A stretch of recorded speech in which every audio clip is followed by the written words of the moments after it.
Yo, it's your boy Ryan, Northwest Sports Fanatics, back at you with a new video. Today is Wednesday, December 6th, 2023, with your boy Ryan and the Northwest Sports Fanatics. Make sure you guys subscribe to the channel, smash that like button either now or on your way out. Donate to your boy if you can, Cash App, $, ORIONNWSF, or the YouTube Super Chat right here. We got NBA action tonight. The Portland Trail Blazers, Rip City, versus the Golden State Warriors. Tip-off will be here in just a couple minutes. Hope everyone is having a fantastic day. And what a good way to be able to cap off a Wednesday night with a little Blazer action. And then tomorrow, I was kind of looking ahead to see what we might be able to do. And as far as the NFL is concerned, when you have the Patriots and you have the Steelers and essentially you're going to have like backup quarterbacks. It feels like that are playing in that game. I just don't really know if it's going to be worth it to do that particular matchup. I'll go over it with some of the mods and some of the people to see what we think. But I might end up doing the Kraken and the Devils, which will be around the same time tomorrow, around 7 o'clock Pacific time. But it'll either be the Kraken and the Devils, or we're going to go ahead and do that NFL matchup that might be a little boring, but it is NFL, and that'll be the New England Patriots versus the Pittsburgh Steelers. Let's go, baby. I'm ready. Let's go. And I was kind of wondering what I wanted to be able to do today, but I figured I haven't got a chance to do too many Blazer games, and I know that our team isn't very good this year, but neither really is Golden State. I mean, they are better than us, but like I said, I want to make sure we can dip in to a little bit of NBA. And there was no Kraken today, so I figured no Kraken today. Let's do the Blazers, and then hopefully we can get an upset win. We're favored to lose by almost 13. So it's probably going to get a little ugly, but I'm here to be able to see Shaden Sharp, and obviously we'll see a little Steph Curry out there doing his magic. And then we'll more than likely, we'll do the Kraken tomorrow, unless I decide that we do New England and Pittsburgh. But it's like if you're going to have not Kenny Pickett, and it's going to be Mitchell Trubisky, right? And then you're going to have either Bailey Zappi or Mac Jones. I mean, regardless of what combination of quarterbacks, Mac Jones or Bailey Zappi or Mitchell Trubisky, the last game that New England played, they put up a 0. So they've been playing really, really good defense, but they can't really score. So I'm not really sure what kind of action we're going to get. I still love the NFL, though, no matter what. But since the Kraken is on against the Devils a couple hours after the NFL game, I'll talk it over with Sarah, and we'll kind of decide where we're leaning. But I'm probably going to lean a little bit more towards the Kraken. But we'll talk about it, and we'll kind of go from there. How are you? Hopefully everything is going a little bit better for you. I know you're going through some good times, and then going through some tough times as well. Lots of baseball news, but it's starting to get a little bit slower before it starts to pick up. That's for sure. And then hopefully we can get some people to come through to show some love. And like I said, I think you and me and a few others, it's maybe kind of felt a little mentally out of it, in the last couple days. But what I've noticed is that the more days that I take away from streaming, the less I feel like myself. So sometimes I feel like, oh, maybe this would be a good day to take a day off. And then if we end up taking a day or 2 days off, I definitely feel like kind of out of whack and out of rhythm. So, I feel that sometimes it's good to have a personal day, depending on what we got going on in our lives. But I know for me, like I need to grind. And, the more that I keep it busy, the better I feel. The more that, I don't stream, yeah, I can spend time with Paisley. I can, do other things, more reading, more film study and whatnot. But I definitely feel, anything past one day, it gets to me. And we probably should have streamed yesterday, but it is what it is, and like I said, I wanted to give you a couple days off, to be able to kind of clear your head, a couple days off to kind of clear my head. But again, it's sometimes it's like initially you're like, okay, we're good. Like I say, let's take a day off after grinding every day for like 30, 60, 90 days in a row. But I think after the fact, I know that, people come here and I'll be able to call the game, basketball, baseball, football, hockey, wrestling, whatever it is. But I feel also too, it's good therapy. It gives us a chance to talk about life. It gives us a chance to talk about music, pop culture, what's going on in everyone's life, and a lot of the mods and a lot of the people a part of the channel are going through daily struggles, including myself, going through either depression or anxiety or whatever the main struggle is, particularly in that day. And I always think, yeah, this is going to be good. I'll be able to take a day off or 2 days off. But I always end up feeling like shit when I do that. It's like it might be a good distraction. Like if I'm watching Game of Thrones right now and I'm trying to get through it again after watching it when it first came out. And I've been binging it nonstop for the last 3 or 4 days. And I think I have a couple seasons left. But I definitely feel much, much better getting back on it. And then again, we'll probably do the Kraken and the Devils or the Steelers and the Patriots, even though we know that game might be bootios, and then we'll kind of go from there. So, Rooftop in the building. What's good, brother? How are you? Lots of craziness with the Mariners, huh? We want to be able to try to stay positive as much as we can, and they can say, "Oh, we're dumping payroll. We're dumping payroll. We're making moves. We're going to make moves." But until you see it, until I see it, we don't believe it. And it's like, oh, Shohei Ohtani, oh, JD Martinez, oh, Juan Soto. But again, we got rid of our right fielder and Teoscar Hernandez. Then we end up getting rid of Eugenio Suarez. And yes, I know a lot of these guys strike out a lot, but it's also about leadership, in the clubhouse. And also, what are the chances that we're going to get someone defensively that's a top 10 third baseman and obviously a guy that can hit 30 to 40 home runs? Yes, he struck out a lot. I get it. But you're not going to be able to replace a guy like that just with anybody. And then with Teoscar, he's gone. Kelenic is gone. I don't really care that much about Marco Gonzalez and Evan White. Those guys, we can push that salary and move it forward. But essentially, we were thinking we were going to need maybe 2 or 3 key pieces. Maybe an upgrade at first base for Ty France. Maybe Teoscar's there, maybe he's not. But now, instead of having maybe 2 or 3 pieces that we need to upgrade, now we're looking at maybe 5, 6, 7 pieces. And yeah, we have pitching, but I think a lot of Mariners fans now are feeling jaded. They're feeling that they want a refund on their season tickets. And I know people are going to boycott. I know some people boycotted the Blazers, because they made you pay the extra money for Root Sports Plus if you wanted to watch them on TV. So, we'll see where it goes. And obviously, we have to see if we sign anybody or if we don't.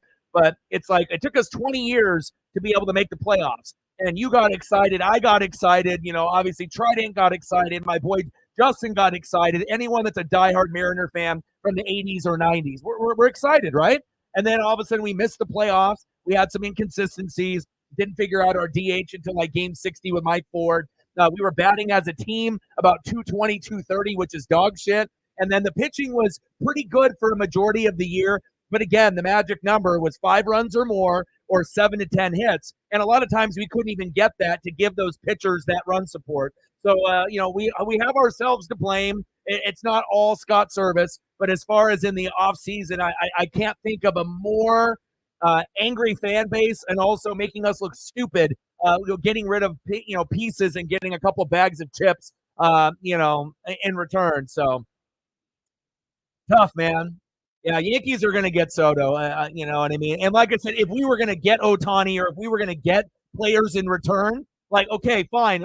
I think it would make us feel a little bit better. But no Kelenic, right? No Eugenio Suarez, which is obviously Kelenic a little immature, right? Eugenio Suarez was kind of like a emotional leader with J.P. Crawford and Julio Rodriguez, and then you got Teoscar, and obviously we know Kelenic and Teoscar and Suarez struck out too much. I get it. You know what I mean? But to be able to replace those pieces is not going to be easy, let alone on the field, but the chemistry and the dugout. And if we don't spend any money, I think a lot of people are going to be, I mean, they're already mad and upset now, but they're going to even be more upset. You will still cover the Mariners.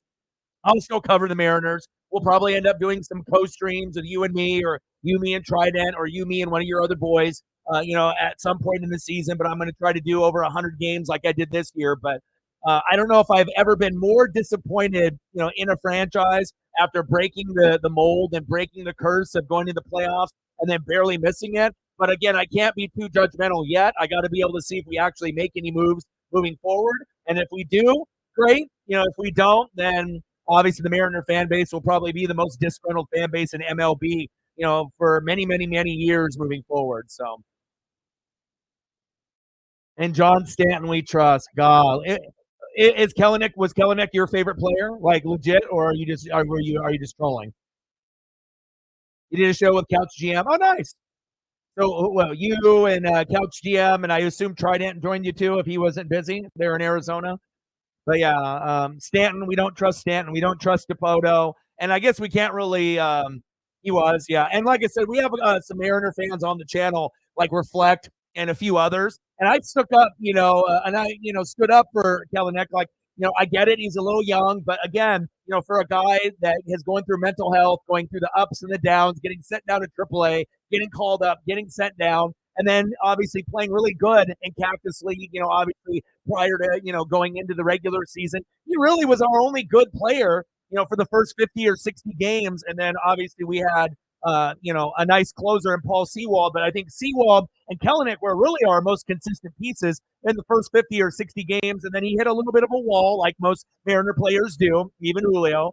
Yeah, I mean, like I said, it's just and it's funny too because if you end up looking at the Mariners, Instagram or the Mariners Twitter / X or Facebook, it tagged those other players that were going to come over, but no one even gave a shit as the Mariners. Everyone was upset, based off the move and everything. So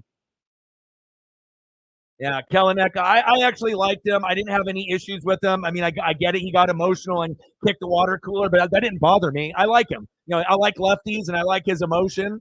Sometimes it was good emotion. Sometimes maybe it was a little negative, a little bit of a hot head and whatnot. But now he's probably going to end up going over there to the Braves, and he'll turn into Jock Peterson when they brought him over, and they'll probably end up winning a World Series now because of Jarred Kelenic. He'll be one of those key pieces. So, I guess that's what happens to the Mariners. We're just, we're due for that. All right, we got Curry, Thompson, Wiggins, Looney, and Draymond Green for the starting five for the Golden State Warriors. Let's go.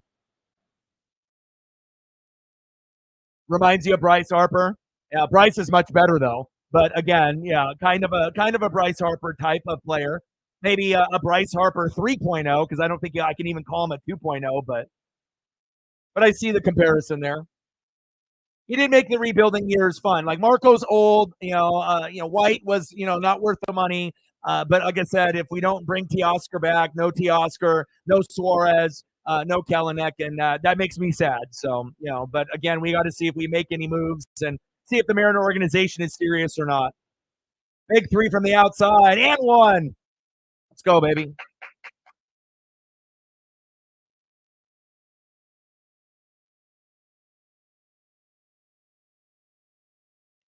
Come on, Chauncey. Get this team going. Lots of guys are injured for the Blazers, and that's why our record is so bad.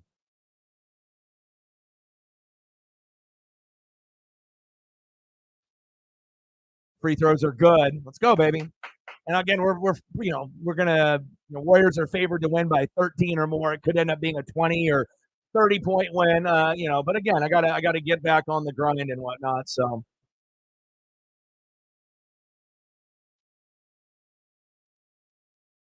you were at the Cavs Blazers game. Nice. Did you enjoy it? Did you go with family or friends, or did you just go by yourself?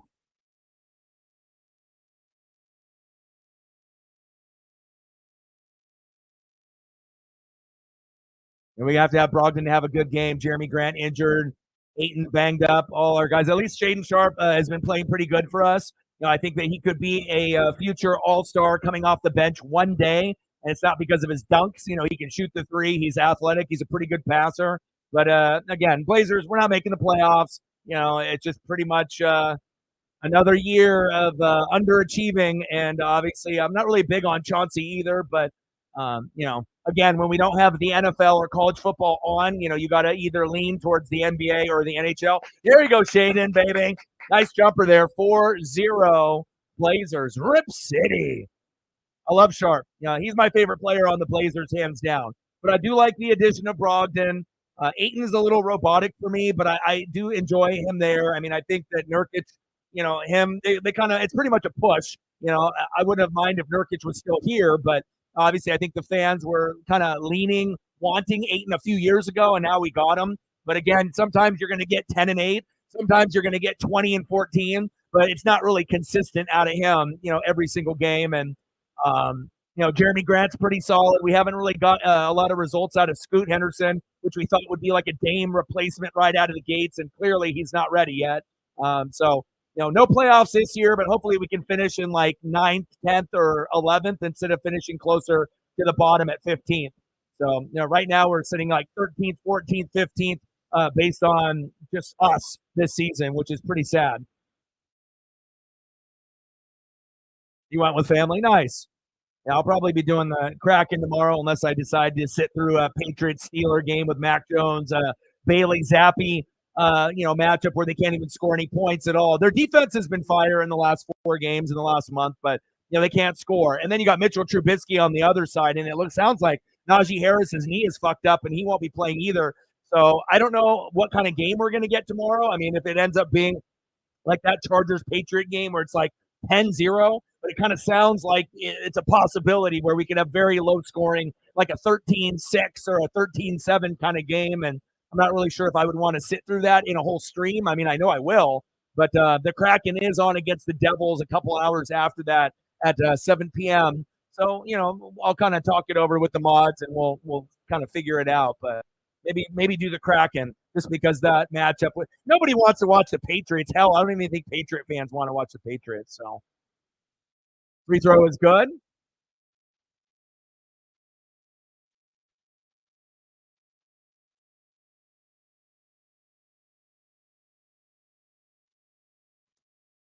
How's everything else going for you mentally and on the channel and everything? You keeping in good spirits?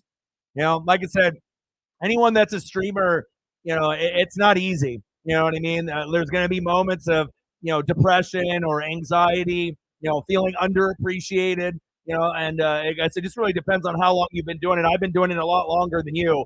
So obviously I'm going to have more emotions.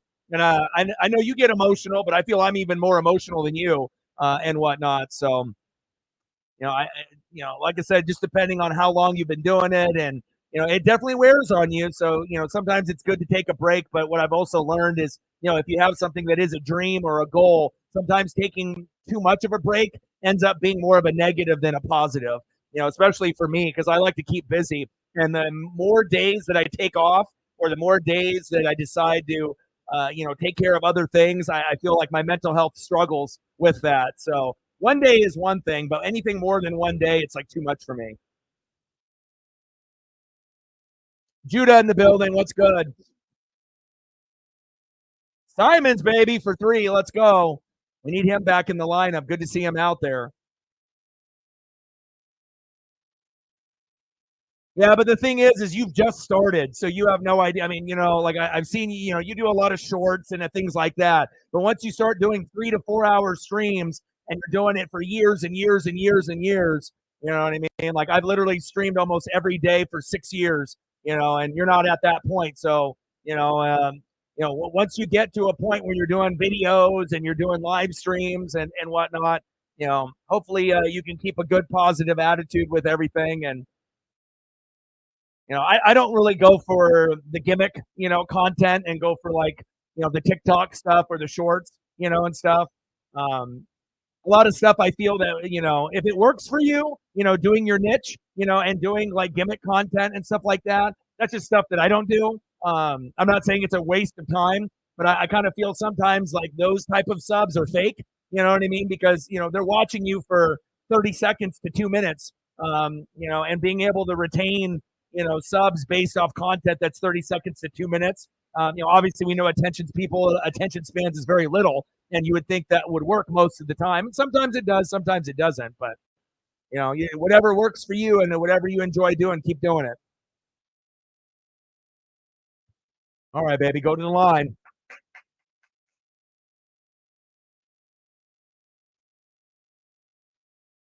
Yeah, but like I said, it's one of those things. When you start off, you get excited. Especially if you get any type of growth, and you're going in. But once you have been doing it for a long, long time, I've been doing this for 11 years, and this is my 7th year on YouTube. And in a couple days, as we get into January, it'll be my 8th year.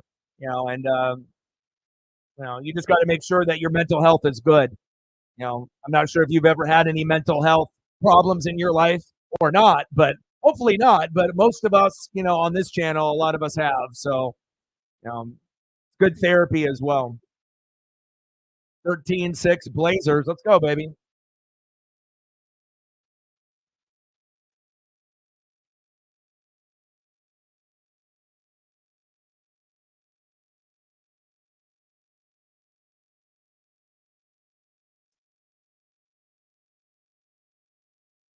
Yeah, I have a couple times.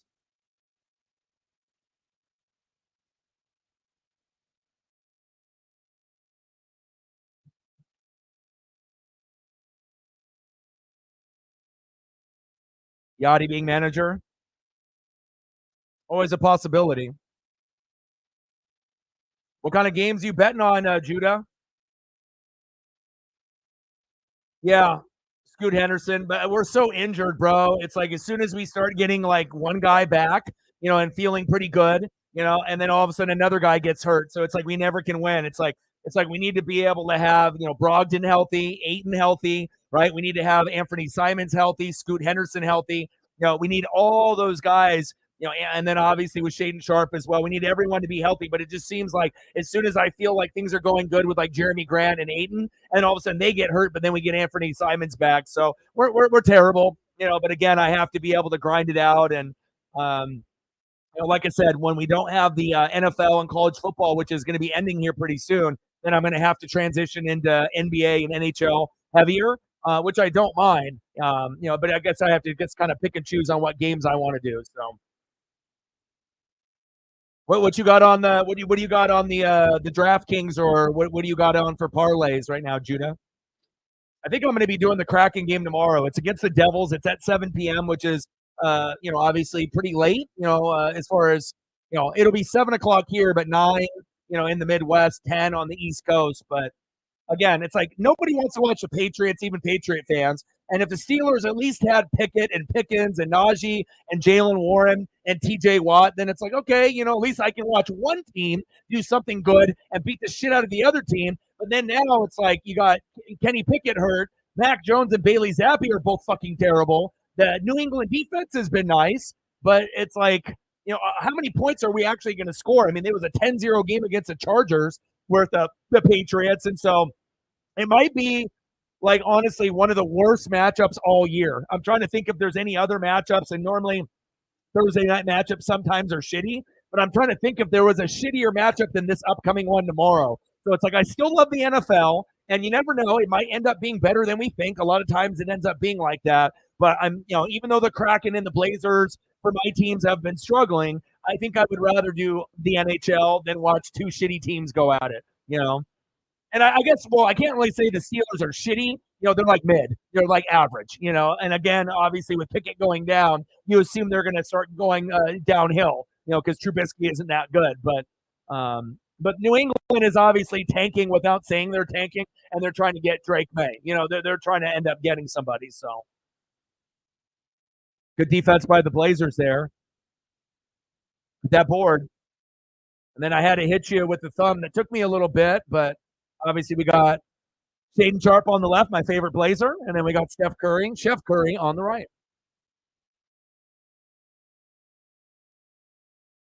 Daniel in the building. What's good? Need 5 goals to be scored in the Knights and Blues, and it's 4 in the second. Nice. How have you been doing on your wins and losses? Have you been losing a lot? Be honest. Or have you been like pushing even? Have you been winning it all? How a lot of people that gamble sometimes don't really want to say, but I know you can keep it real, and I'll keep it real. And it's like a lot of times, if you're betting every day, even if it's a small amount, 1, 5, 10, 20, sometimes things can go downhill real quick, and you got to be able to get that dub at some point. So, but hopefully it's been going good for you. Oh, nice. You're up 4. You're up 4 bills. Nice. Good for you, bro. And like I said, you always know yourself. Once you get yourself in the hole once or twice bad, then you have to be able to learn, like, not to fuck up like that again. And then if once you learn that lesson in sports betting, once you get in the hole bad, and then you try to cut back a little bit instead of trying to make, like, once you win big, instead of betting 50 and 100, scale it back and you do like 10 to 40. And then once you do that, I feel like it's a lot easier to manage because once you get to a point where you get up big a couple times and then you start thinking that you're going to win everything, right? Like every better does. And then you start doing a couple 50, 60, $100 bets. And then you might win a couple, but then you start losing some. And then all of a sudden you're, broke even after being up 400 or 500, or you're down a few hundred. It's tough to be able to get back into a groove, especially when you have that pressure of already being down a few hundred. And I know you've gone through scenarios like that, so nothing over than 20. So you're smart, man, and that's why I brought that up. But you always have to have those learning experiences, and I talk to people all the time, with the sports betting. I try to hook people up with my knowledge to help them the most that I can. Draymond going down, going to the line, 13-10 Blazers.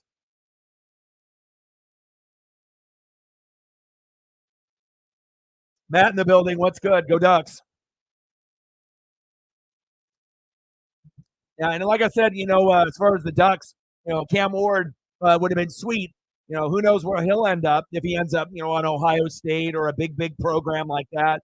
But if we can get Gabriel from Oklahoma, I mean, him or Ward, those are two of the top three. So if we can get one of those guys to come over, then the Ducks are going to be very, very relevant. And it kind of feels like if you're a big program, almost every year, you're going to be able to get a high school All-American, a blue chipper. You're going to get a 4-star, 5-star guy. But the way that the NIL deals work and with everyone transferring, it seems like it's pretty likely if you're a big program that you're going to get at least one big name transfer to come over. If it's quarterback, what you need, quarterback you will get. And I did see that we're keeping the Oregon State rivalry going with the Beavers and the Ducks.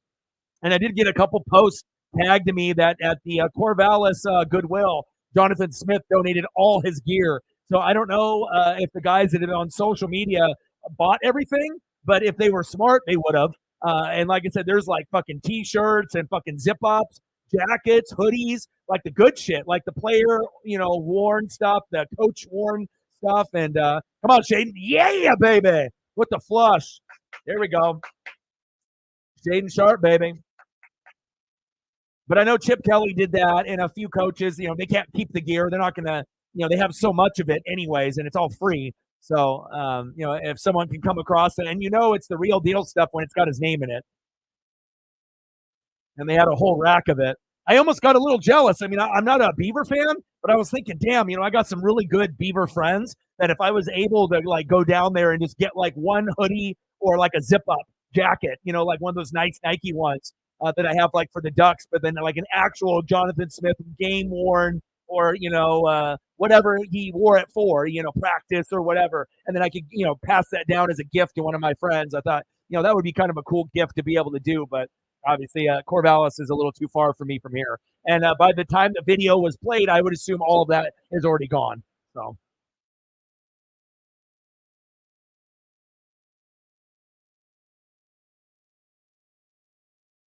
yeah. Well, especially, I mean, depending on if you have rent or if you have bills or a car payment or you got, a phone bill and, whatever you have. But, sometimes it's like, everyone thinks they're lucky and everyone thinks that they're going to win. But, you definitely have to be able to sometimes scale back and take a step back and look in the mirror and be like, dude, I'm fucking up. Like, I need to be a little bit better about it. Free throw is good. 18-14 Blazers. Good start for us here in Rip City. And obviously, Jeremy Grant not playing, Ayton not playing, and we just got Anthony Simons back. But once we have like a full lineup, Scoot Henderson, Anthony Simons, Jeremy Grant, Shaden Sharp, on top of DeAndre Ayton, and things are going to be, flowing pretty good, as well as Malcolm Brogdon, who's actually a really good piece that the Blazers brought in. I really like his game as well. And if we had everybody healthy, we still wouldn't make the playoffs, but I think you would be closer to like 8, 9, 10 instead of being like 11, 12, 13, 14, 15 like we are right now. Because like right now it feels like we're like maybe the 12th or 13th best team in the West, and there's only 15 teams. There's only 30, 15 in the Eastern Conference and 15 in the Western Conference compared to 16 and 16 like in the NFL. Nice layup by the Warriors is good. No foul call there. Come on, Scoot. All right, we're up. Come on, baby. Get it to him. Wow, that was way off. You got a car payment, major credit card debt. Yeah. Who doesn't? Wow, layup is good and knotted up at 18. That was nice.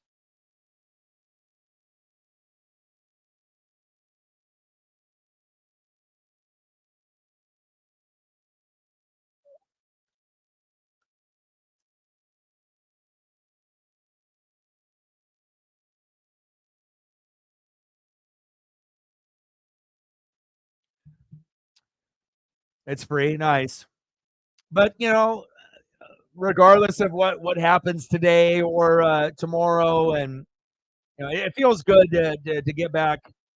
Because I feel that people don't realize, like with streaming and stuff, that it is a big form of therapy. I think not only for me, but for a lot of the goats and the mods and the regulars. Like we need this every day, and if we don't have it, I don't know. I feel kind of off.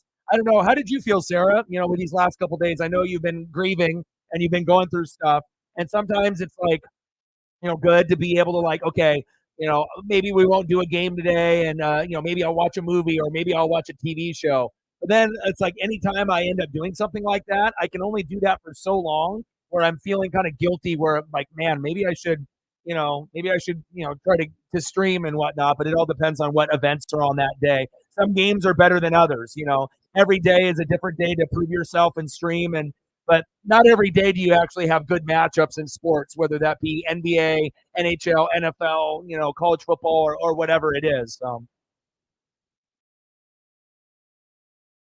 Yeah, I think both of us did. I mean, and it's like I can almost feel like my depression kind of teetering, every time. Like the longer I go, if I take a day off, that's one thing, but one day turns into 2 days, 2 days turns into 3 days. And then all of a sudden on that second day, when I'm like, okay, I've had a couple days off, I'm ready to get back into it. Right. And then if I take a third day or if I start getting depressed, then who knows how long I'll go into that rut, because it's hard to get out of it sometimes and you get in your own head. And then all of a sudden, one day turns into two turns into three, and on that third day, it's like I felt like I wanted to, and then you don't, and then you go into that fourth day, and then you don't want to stream, and then fifth, But again, it's like I have bills and I have so many responsibilities. Sometimes you got to push through it. Sometimes like you don't want to be fake, and you don't want to be able to be a fugazi person or fake, and you don't want to have to fake a smile. Or anything like that. But sometimes, you got to do what you got to do to be able to get through that day, to be able to get to that next day. So,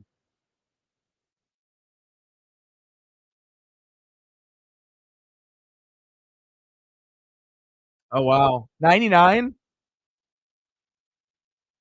Yeah, you definitely have to be careful who you get the information from, for sure. All right, baby, we're knotted up at 18. 3 minutes to go. Nice to see Scoot Henderson and Shaden Sharp and all these guys out there. It's Draymond Green bobblehead night, and obviously, if I lived in the Bay, I would be all over that. I love giveaways from teams. I mean, specifically baseball for the Mariners, but I mean, if basketball teams do it, I mean, it's awesome too. You don't really get them that much on the NFL side because they're like so rich, and they're like, yeah, we don't need to do it. But for basketball and baseball, it's pretty common, especially for baseball. And those are the type of games that I love going to be able. Because I mean, shit, if you end up buying a $100 Mariner ticket, sometimes the bobblehead alone is worth $75, depending on who it is. So it's like sometimes you can, or if you get a cheap seat for like 25 to $50, the bobble might pay for the ticket that you got. If you wanted to sell it, or you could keep it. So. Red Sox had the screw. Yeah, there's been a few screw ups. The one that I really miss is that the Mariners were going to do a Ken Griffey Jr., Ken Griffey Sr. dual bobble during like the COVID, and then when COVID all happened, they fucking scrapped it. And I was like had tickets for that game specifically to get the father son Mariner, dual bobble, which are fucking awesome. And they didn't ever do it, so I don't know if they're going to do it in the future. But that was something that they already made. They already made like 20,000 of them or whatever, and so they're sitting somewhere in some fucking room or in some warehouse. Floater is good. There we go.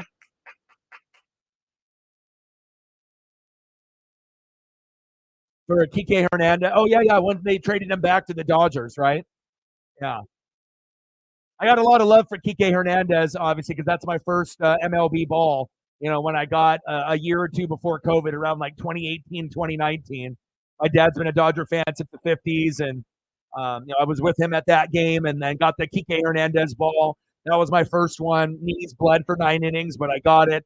And then obviously in Julio's rookie year and that Aaron Judge special year with the 62 home runs, I ended up predicting that I would get a Julio ball and an Aaron Judge ball, and I did, believe it or not. And those are the 3 balls that I've gotten, and I've only gone to like 7 games.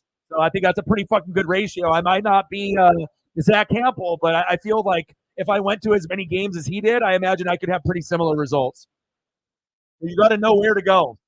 You got to be, it's like angles and knowing where to go, sitting in an aisle seat and the trajectory of the foul balls and, kind of having an idea. Sometimes you just get incredibly lucky, like I did with the Aaron Judge, because on that one, I was on the Yankee side at the Mariner game, but I was dead middle, like seat 7 and 8 with my boy Preston. So literally, if the ball from Aaron Judge didn't come 2 feet in front of me, to the left of me, to the right of me, or behind me so I could reach back, there's no way in hell I would have been able to get it. And by the graces of the sports gods, it was in that frame, and I was able to get it. So I would say that, I don't know what the chances of getting a Julio rookie ball and an Aaron Judge ball, or even one, like what, 1 in a million, 1 in a billion. But to get both of those after predictions is probably 1 in like 10 billion, and I got it. So pretty cool. Never will sell them, that's for sure. Go, baby, all the way. There we go.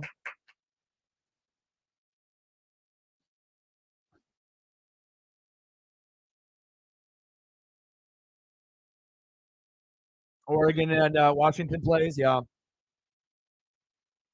Colin Klein, Kansas State.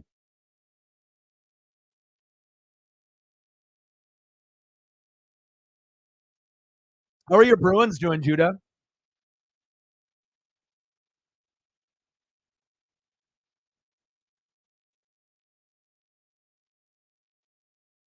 Come on, baby. We're playing good today. I'm kind of shocked. No Jeremy Grant, who can put up 20 to 30 points on a good night if we give him enough time to be able to have good looks. Jeremy Grant has been awesome for the Blazers when he's healthy. And then obviously Ayton is out too. Nice, Scoot. But again, Scoot's starting to get into a rhythm, but he's still not, near where Dame was when he first came into the league, where he was like all-star rookie year, like right out of the gates. But I think the Blazers do have a bright future, but we're incredibly young and we're kind of cursed with injuries. But it's nice to be able to see Scoot and Anthony Simon, so we actually have our backcourt playing together for the first time all year, which is kind of nice. But then we have our forward and center out, but we still got Shaedon Sharpe. So at least we got him and Brogdon. So, a forward and center are out, but at least we got Shaedon Sharpe and Brogdon for 2 other forwards that Sharpe and Brogdon could make up the difference, possibly. And it's not like the Warriors are a good team either. They're dog shit like us, but they're slightly better than us right now. So,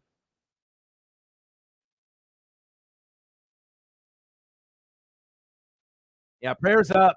Prayers up for the G-Paw in the heavens. And then obviously tough, with the dad, with everything there, medication, and probably has to change his, eating habits and lifestyle a little bit. And hopefully things will get better. I actually called my dad last night, and I checked up on him, based off his surgery, that he had, and he's had his knees like surgically repaired like many, many times in the last 15 years. I don't know how many knee replacements or, ACL. Like he's had probably 5, 6, 7 surgeries in the last like 15 to 20 years on his legs and whatnot. And, he's doing the physical therapy, going to like the gym, and they're having him ride the bike and do these weird like stretches and positions. And he's still on pain pills, which he doesn't really like taking. My dad's really tough, but, he's not going to get addicted to that stuff, but obviously you can.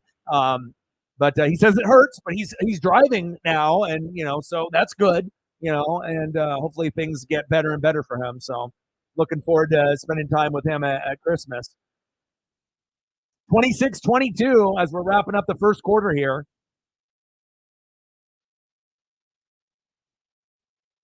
Off the glass, no good. End of the first quarter, 26-22 Blazers. Let's go. Yeah, I'm pretty sure Soto. I mean, Jeter was talking about it in during World Series coverage, and there's been a lot of things where that big market would suit him well there, and I just thought it was kind of weird for him to be on the Padres anyways. And I didn't really see the Mariners being a fit, let alone wanting to spend money for a guy like Juan Soto. I mean, I'd rather have an Ohtani or I guess if we had a chance to get like a JD Martinez and another hitter over Soto, I probably would prefer that. I just think Soto, his personality isn't going to be for everyone, but I just feel like he's a guy that is a superstar, but he strikes out a lot. And I don't know, like there's just something about him that I don't know. Like I know with like Fernando Tatis, he's like a cheater with like the PEDs or the HGH or the steroids. And normally when a player cheats, I'm like, oh fuck that guy. I hate that guy. Like anytime anybody cheats in any sport, I'm like, oh, I don't like him. But for whatever reason, me following Fernando Tatis's career, he might be like the only guy that has cheated either on purpose or accidentally, with the powder and whatever, the stuff that they eat or take in their body. He might be the only guy that like has possibly like legitimately cheated and got caught, and I kind of like. Like I don't know, I like his personality, I like his swag. I think he's good on offense and defense, and honestly, I would like him a hell of a lot more than Juan Soto, and I love Manny Machado. Just Juan Soto, I don't know, just something about him. I'm not really a big Soto guy, but I do think that he could play well. Obviously with Aaron Judge, because you already know Giancarlo Stanton is going to strike out a shitload, and who knows if he can stay healthy. So they're going to need another bat in there with Aaron Judge, like a Bash Brothers, like a McGuire Canseco back for me in the 80s and early 90s. They're going to need that. And it normally is Giancarlo Stanton, and Aaron Judge. But obviously, I feel like Stanton's body has been wearing down a little bit more and more. I think with Aaron Judge last year, it was kind of just a fluke, hitting those steps, playing the Dodgers, and his toe and foot got fucked up. And, he didn't able to really come back from that ground breaking 62 home run season like the year before. And normally, if you have a big year like that, you're not going to do it again. Imagine if he did 62 and then did 60. All of his memorabilia would have skyrocketed and whatnot. But I do believe before his career is up, if Aaron Judge gets, somewhere between 65 and 70 home runs, I would say he's probably the only one that can do it. Like to actually get a number like that and, break a record, like legitimately.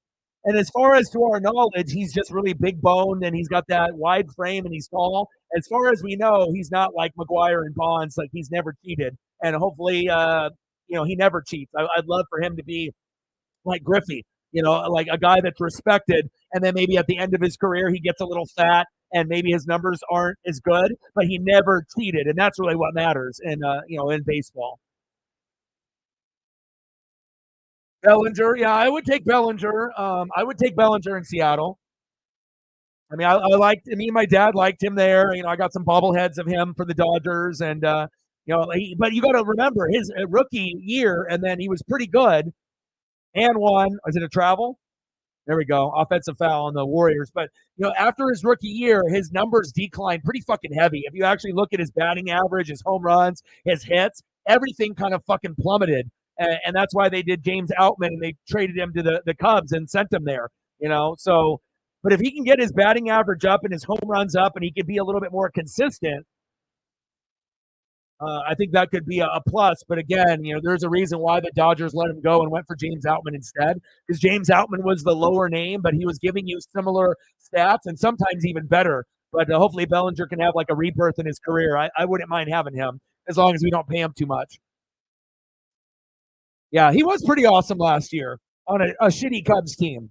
I actually watched quite a few Chicago games just for him, and we did a few on the stream too.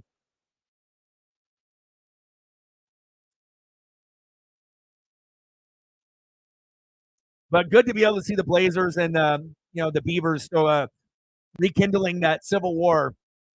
Regardless of what Pac-2 or MAC or WAC. I would assume that's where we're going to see them. Big 12. You're not going to get them in the Big 12, Big 10, or SEC for Washington State or Oregon State, but MAC, WAC, ACC is more likely, like a Mountain West or something like that. Chris Paul coming off the bench, which is a little probably odd for him, and a little bit of a gut punch to his ego and whatnot, being a Hall of Famer. But it is what it is, Oakland lost 3 sports teams in 5 years because they don't care. You got to be able to have love and care. And I feel bad for the fans that genuinely love, and then you don't have it anymore. But again, that's why it's so important to be in a city where they have money and they want to spend it and they appreciate the fans that care about the team. And won by the Warriors. Moody, I see you. I think they already have it on the schedule for like September 14th. I'm not sure if that was just a rumor, but I saw somewhere like September 14th there was a date that Oregon and Oregon State were going to be on the slate for next year. So, and that's from one of the beat writer guys here in Oregon, John Canzano. He usually works through like KGW and through like the Oregonian, and he covers a lot of the local sports for like high school, and then obviously Blazers, and then Ducks and Beavers specifically in high school. So, but I'm not sure if that is true. I have to go back and look to see if this is a real John Canzano or if it's fake or if it's a real statement or if it's a fake statement. But supposedly the rivalry is back on based on the little thing that I saw, and that we were going to be playing early in the year. Like one of our very first games would be against the Beavers instead of it being at the end of the year like we normally have. But we're in the Big Ten now, so layup is good by the Warriors, 33-27 Blazers.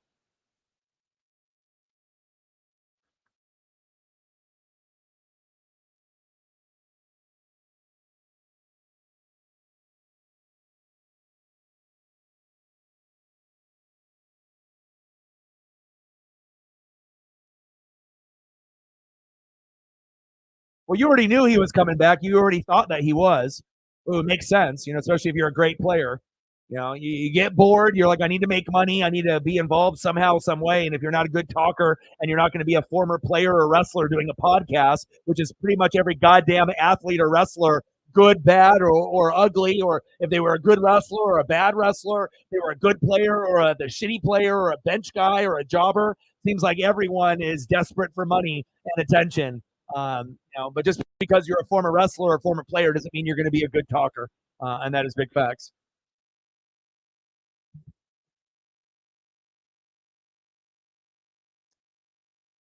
Yeah, I wouldn't have minded if Portland got the A's and we were the Portland A's, the Portland Athletics. It would have been pretty sweet. But Vegas has got more money, and if you have a team in Vegas and they already have it there, and they're not worried about the gambling and the mob and the mafia and all these things that could happen and rigging with sports and referees, like they did with UNLV back in the day. Larry Johnson and Greg Anthony, Stacey Augmon, and all that. But Tarkanian head coach. But I feel that Vegas is going to be money because everyone's going to be lit there. They're going to be drinking. There's going to be a lot of money to be spent there. And so instead of people gambling, some of those people will turn that money into season tickets or going to games. Regardless if it's going to be for the A's and then it's like you can root for them, and then there's going to be other teams coming in. So it's definitely going to be an attraction, and I think it'll be awesome for them. Ooh, they gave up 3. Sounds like Grubauer for the Kraken. Brogdon.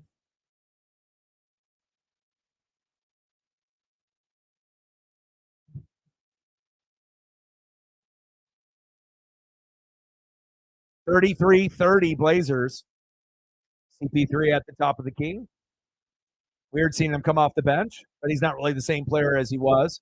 Harsh reality for a lot of these players. Good defense by the Blazers. Running hook shot. What does he think he is? Kareem? Get out of here with that.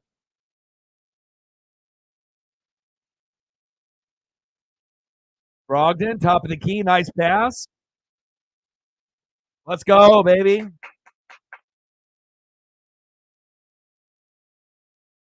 Thibault, baby.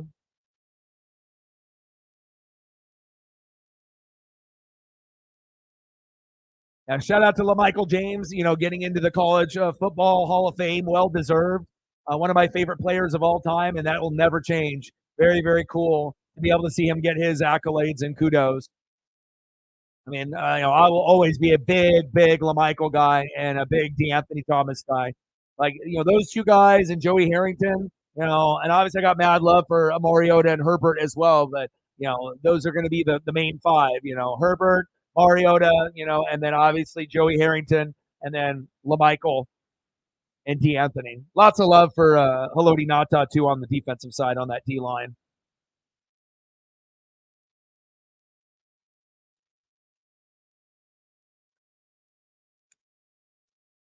What from this year, or are we talking this year, or are we talking like any year for college football?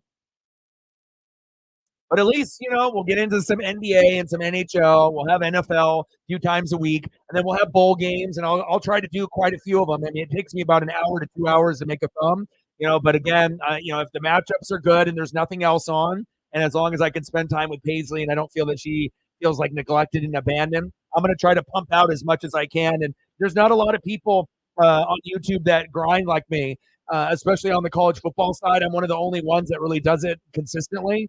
And as far as Mariners, that too. So as long as I keep doing it, more Mariners, and more college football, then we'll continuously get a chance to grow, and some of those streams will be probably pretty good for us. Not necessarily maybe that Oregon and Liberty one. I don't know how many fans are really going to give a shit about that besides me and Matt, but I'll probably still end up doing a stream. I mean, the Ducks are our team, bro, and even if Bo Nix didn't play, I probably still would stream it. It's like, dude, I've been a fan since the '80s, so I'm not I'm not like a bandwagon fan. And even if I was, as long as you hop on a wagon, stay on when shit gets bad, And I know there's a lot of fans that hopped on during the Chip Kelly era, and then a lot, probably the most at that time, because that's the most success we ever saw. And then some obviously around the Bellotti era with Joey Harrington. And some of us were even before that. So with like Chris Miller and Tony Graziani, and going from Rich Brooks winning like 1 game a year to 2 games a year and being terrible, and then the Kenny Wheaton pick 6 when I was 12 in '94, and that was amazing, and that got us on the map. Went to the Rose Bowl, but we lost to Penn State. And it brought a lot of joy, out here to the Pacific Northwest, and then building, and then getting Mike Bellotti, then getting Joey Harrington, and then having that 2001 team. And we were like, yes, this is Oregon football. And that helmet, that dark green helmet, I actually have a replica that I'm looking at, but I can't wear it during the streams because I have the green screen unless I turn the green screen off, and you can see in the green screen behind me, the green. But yeah, I got all kinds of duck gear that I could wear for the streams and whatnot. But yeah, I mean, every generation's going to be a little bit different, but we'll see what happens with Bo, if he ends up winning the Heisman or not, or if they just give it to Jaden Daniels. But tough loss, against Washington, but I'm very excited about the college football playoff, and I have a lot of sympathy. Nice block, but I have a lot of sympathy, for Georgia. I know a lot of people don't, but it's not like Alabama where they were going like 5, 6, 7, 8 years in a row. It felt like they won back-to-back championships, and then they definitely got treated unfairly. But I guess it is what it is. So Yankees got Soto and Trent Grisham. Oh, so the deal went through.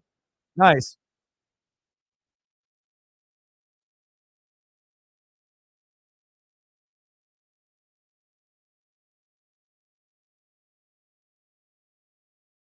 I mean, I like what Rashawn Slater for the Chargers and Penei Sewell have been doing, coming out of college in the last couple of years. I like Jackson Powers a lot. We've never had a center that good since like Max Unger. So, and he's arguably the best center in college football. He's very, very good. And if you've got a good center, it can change your team, because that's the guy that's calling the protections. And he's literally the most important guy on the line most of the time. I mean, you can have your left tackle or right tackle, get your blind side like the movie, right? But if you don't have a good center, you're going to be fucked a lot of the time. So for me, I actually think the center is more important than the left tackle or right tackle, just by a little bit. I think having an elite center is going to mean more than having elite right tackle or left tackle. Right tackle for Tua, left tackle for any other quarterback that's right-handed. And it's obviously up there. Those are the two number one spots, left tackle, right tackle, depending on quarterback, and then center. But I don't think people realize how many things the center actually does. It's like the linebacker on the offense besides the quarterback, making all the plays and protections. So, but either football or you don't, The most underrated position probably in football is center. The one that gets the least amount of love is probably guard and center. Tackles get a little bit of love when they're really, really good, but guards and centers don't get shit. guards and centers in football, they get as much love as a fucking kicker or a punter, which is pretty much nothing, which is sad as shit, but that's just the reality. And sometimes I like those positions for that reason. If you feel underappreciated, unloved, or, I like rooting for guys that are underdogs. And sometimes they're not underdogs. They're just great, but we need to be able to showcase them to realize, yeah, a right guard that's a Hall of Fame is just as important as a right tackle or a left tackle or a wide receiver. But, some people don't think that. Nice play by Steph Curry there. 41-34, Blazers.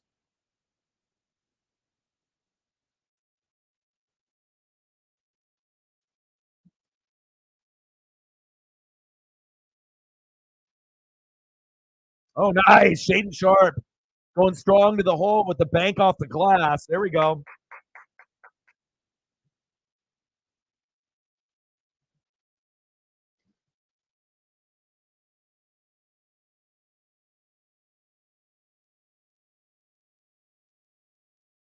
(41-34) Blazers with no DeAndre Ayton, right? And no Jeremy Grant.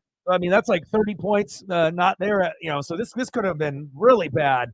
Could be like literally 34-14 right now. So this is kind of nice. Maybe the sports gods were like, if your mental health has been up and down, or you feel like you're a little out of it and whatnot, maybe a Blazer surprise win could be big for us.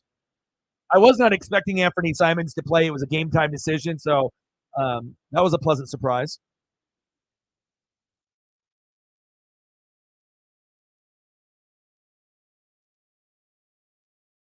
See, this is why you need to get good internet, Matt. So that way, if we want to do something about like college football and talk about a top 10 or whatever, you need to figure out your internet. And get the better internet and get like a microphone and a computer and start like getting a job and start saving up and shit. So if you do that and you can actually get all that shit set up, and we can actually do a video together, or hop on and we can go over these things. Because, like I said, there's not going to be very many people that are going to go above and beyond in college football, right? Like, I know Sarah and a few of the others will watch, but not very many people are going to do the research and read and watch film like me. But you're one of them, based off these people. Like, I know you're going to go because you go out and look for that stuff. You like to be able to look at the film. You like to go over the rankings and going over a lot of college football. So, I'm not stupid. I recognize that. And if you're willing to go extra, on whatever it is, and you really have that love and passion for it, like I said, you had to trust me about the Twitter X. Now you love it. I'm not going to steer you wrong, but maybe getting a job, getting an iMac, try to get that good internet, get a speaker and a microphone, and then boom shakalaka. You might be able to get away with by just talking into the iMac, but it's not going to be as good as a microphone. But as long as you don't sound like shit and your internet is good. So, but I think it would be something that I wouldn't mind doing, because, like I said, as long as I know someone cares and is doing the research, and it's something that no one else is really doing, we can bring that to light. So, and then that would give us something that we can go over. Because, like I said, not very many people are going to go deep diving like that. Like, Sarah will, I will, you will, but you'll take it even further than me and Sarah sometimes. Like, because that's what you love the most. So, free throw is good. 44-38.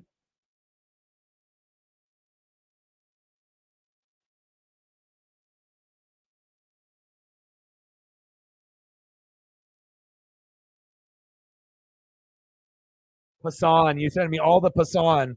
Jeff. My name is Jeff. My name is Jeff.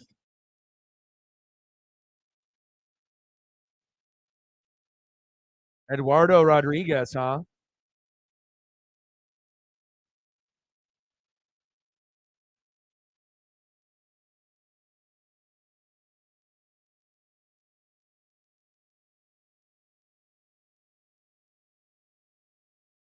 That's actually a good fit. The New York media is hella harsh on everyone, right? But he'll fit in. He feels like a New York Met or a New York Yankee kind of guy. You know what I mean? Like he would do well, there in that New York media. They're gonna rip him, but when he does good, they'll praise him, and he's got the tough skin and the swagger that he can handle the criticism. If he's gonna play like shit, he'll play like shit. If he plays good, and he gets to play with Aaron Judge, I mean that's kind of exciting. I mean I don't know what the pitching staff's going to look like besides Garrett Cole, but at least they'll get another bat to possibly replace Stanton if he gets hurt. And then if Stanton stays healthy, then they can have the big three instead of the big two. So, yeah, Diamondbacks look like they're trying to reload to get back to the World Series, within the next 5 years, or at least try to get to the, NLCS again sooner than later. So,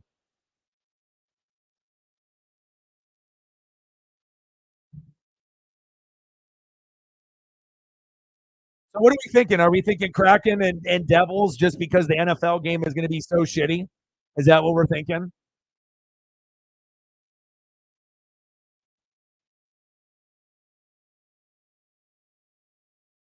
Because normally I'm going to go NFL over hockey or basketball if it's NFL season, even as terrible as the matchup is. But with New England being so fucking bad, if it was like Pittsburgh and anybody else, like even Pittsburgh Jets, I would be more inclined to see like Brees Hall and Garrett Wilson. I can see some defensive guys, but it's like they got Matthew Judon, who I like. That's their best player. No Christian, Gonzalez, which would have been cool to see for Oregon, and then that might have been a reason for me to, watch the game. But the Patriots are so boring to watch. It's like they're terrible. It's like I don't know what's worse, the Giants or the Patriots or both. It's like some teams are just really, really hard to watch, and those are definitely two of the. I mean, I can watch the Panthers with Bryce because he's young, so that doesn't bother me. But like with the Giants in New England, they're just boring and they just suck. It's everyone. Oh, Panthers are well, they're fun to watch though because you either know Bryce is going to make a big play or he's going to get sacked and he's going to get fucking drilled in the ground or he'll make a big touchdown. It's like at least you got that excitement factor of the quarterback. So I know, but your defense has been elite. You guys have only given up like 30 to 40 points combined in like 4 games, right? And you guys are 0-4 in those games, even though you've only given up like a very little amount. In any other scenario where a team has given up, like a 10-point average or something similar, I think they've been 4-0, and you're the only team that went 0-4 in that scenario. So, but again, they're tanking without saying that they're tanking because they're trying to get Drake May. I feel that that's the guy that they kind of have their eyes set on, unless they get the first pick in the draft, which may end up being like Caleb Williams if they want to go there. But I'm pretty sure Bill wants the franchise quarterback, and for them to be able to tank, to be able to get the guy, because even if you get like Drake May and you start off shitty and only win 5 to 8 games for the first 2 years, but then the third year you win 9 or 10, then it's going to be worth it for the fans because then they got their guy for the next 7 or 8 years after that, if it ends up being the guy. And if Drake May or Caleb can be the guy, then it'll be worth it to be shitty for this 1 year and then, mediocre next year, more than likely, because you don't have all the pieces yet, and then getting better in the second year, and then hopefully, playoffs in the third year. That's how I would evaluate it in the Belichick brain, unless they were able to hit it so good on the draft, which they typically don't do at wide receiver. And then obviously get some big free agents to come and play with a Drake May or a Caleb Williams, but they usually don't make a splash on that end either. They like to go for like the no-name player from Northern Colorado that no one's ever heard of besides Bill Belichick. And sometimes those guys will turn into Hall of Famers, but or they're like not even Division 1, they're like Division 3 or Division 2. You're like, who is this Arkansas State fucking guy? But Bill knows, and he looks for his kind of guys. So,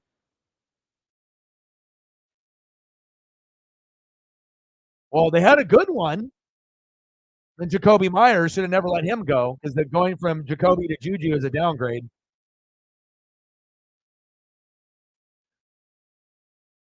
Yeah, but at least if you guys end up getting the franchise quarterback and you get it right, then all those years, like you're thinking, okay, after Brady, what is it going to look like? Is it going to be this bad? And it'll bring some of the fans back that were kind of those bandwagon fans who were only there for the good times, but for not the bad times. You get Drake May, and he goes in there and leads them to the playoffs in the second or third year, and he gets them to win like 10 games a year. so that way they can get back to competing with like the Dolphins and the Bills. Then the fans will be excited. If you get a Drake May or a Caleb and it ends up being like a top 10 quarterback in the league or top 12, it could be big, to bring football back to New England. But again, you guys got spoiled. You had 20 years of greatness, the longest stretch in sports of greatness that you'll probably ever see ever. It's never going to be like that ever again. You're not going to be able to probably see Bill, Tom, and Gronk ever again. So,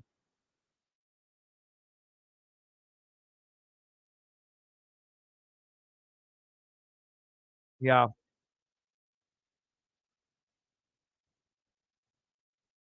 But hopefully we get some goats to show up and show some love. Things are expensive.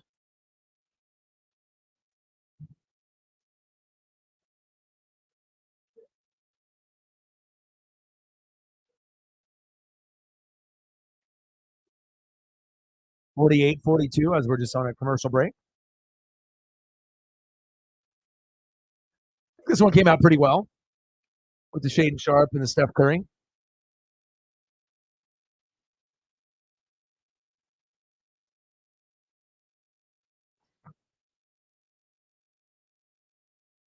Yeah, because their defense is good and they can move the football. I mean, anyone that watches football, I mean, hell, the Colts might make the playoffs this year.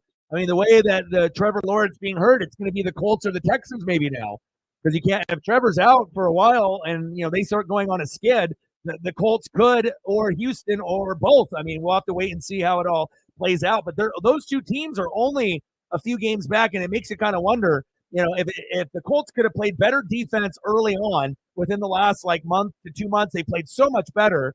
And if they were able to get it going earlier and Richardson didn't get hurt, they probably would have won the division this year.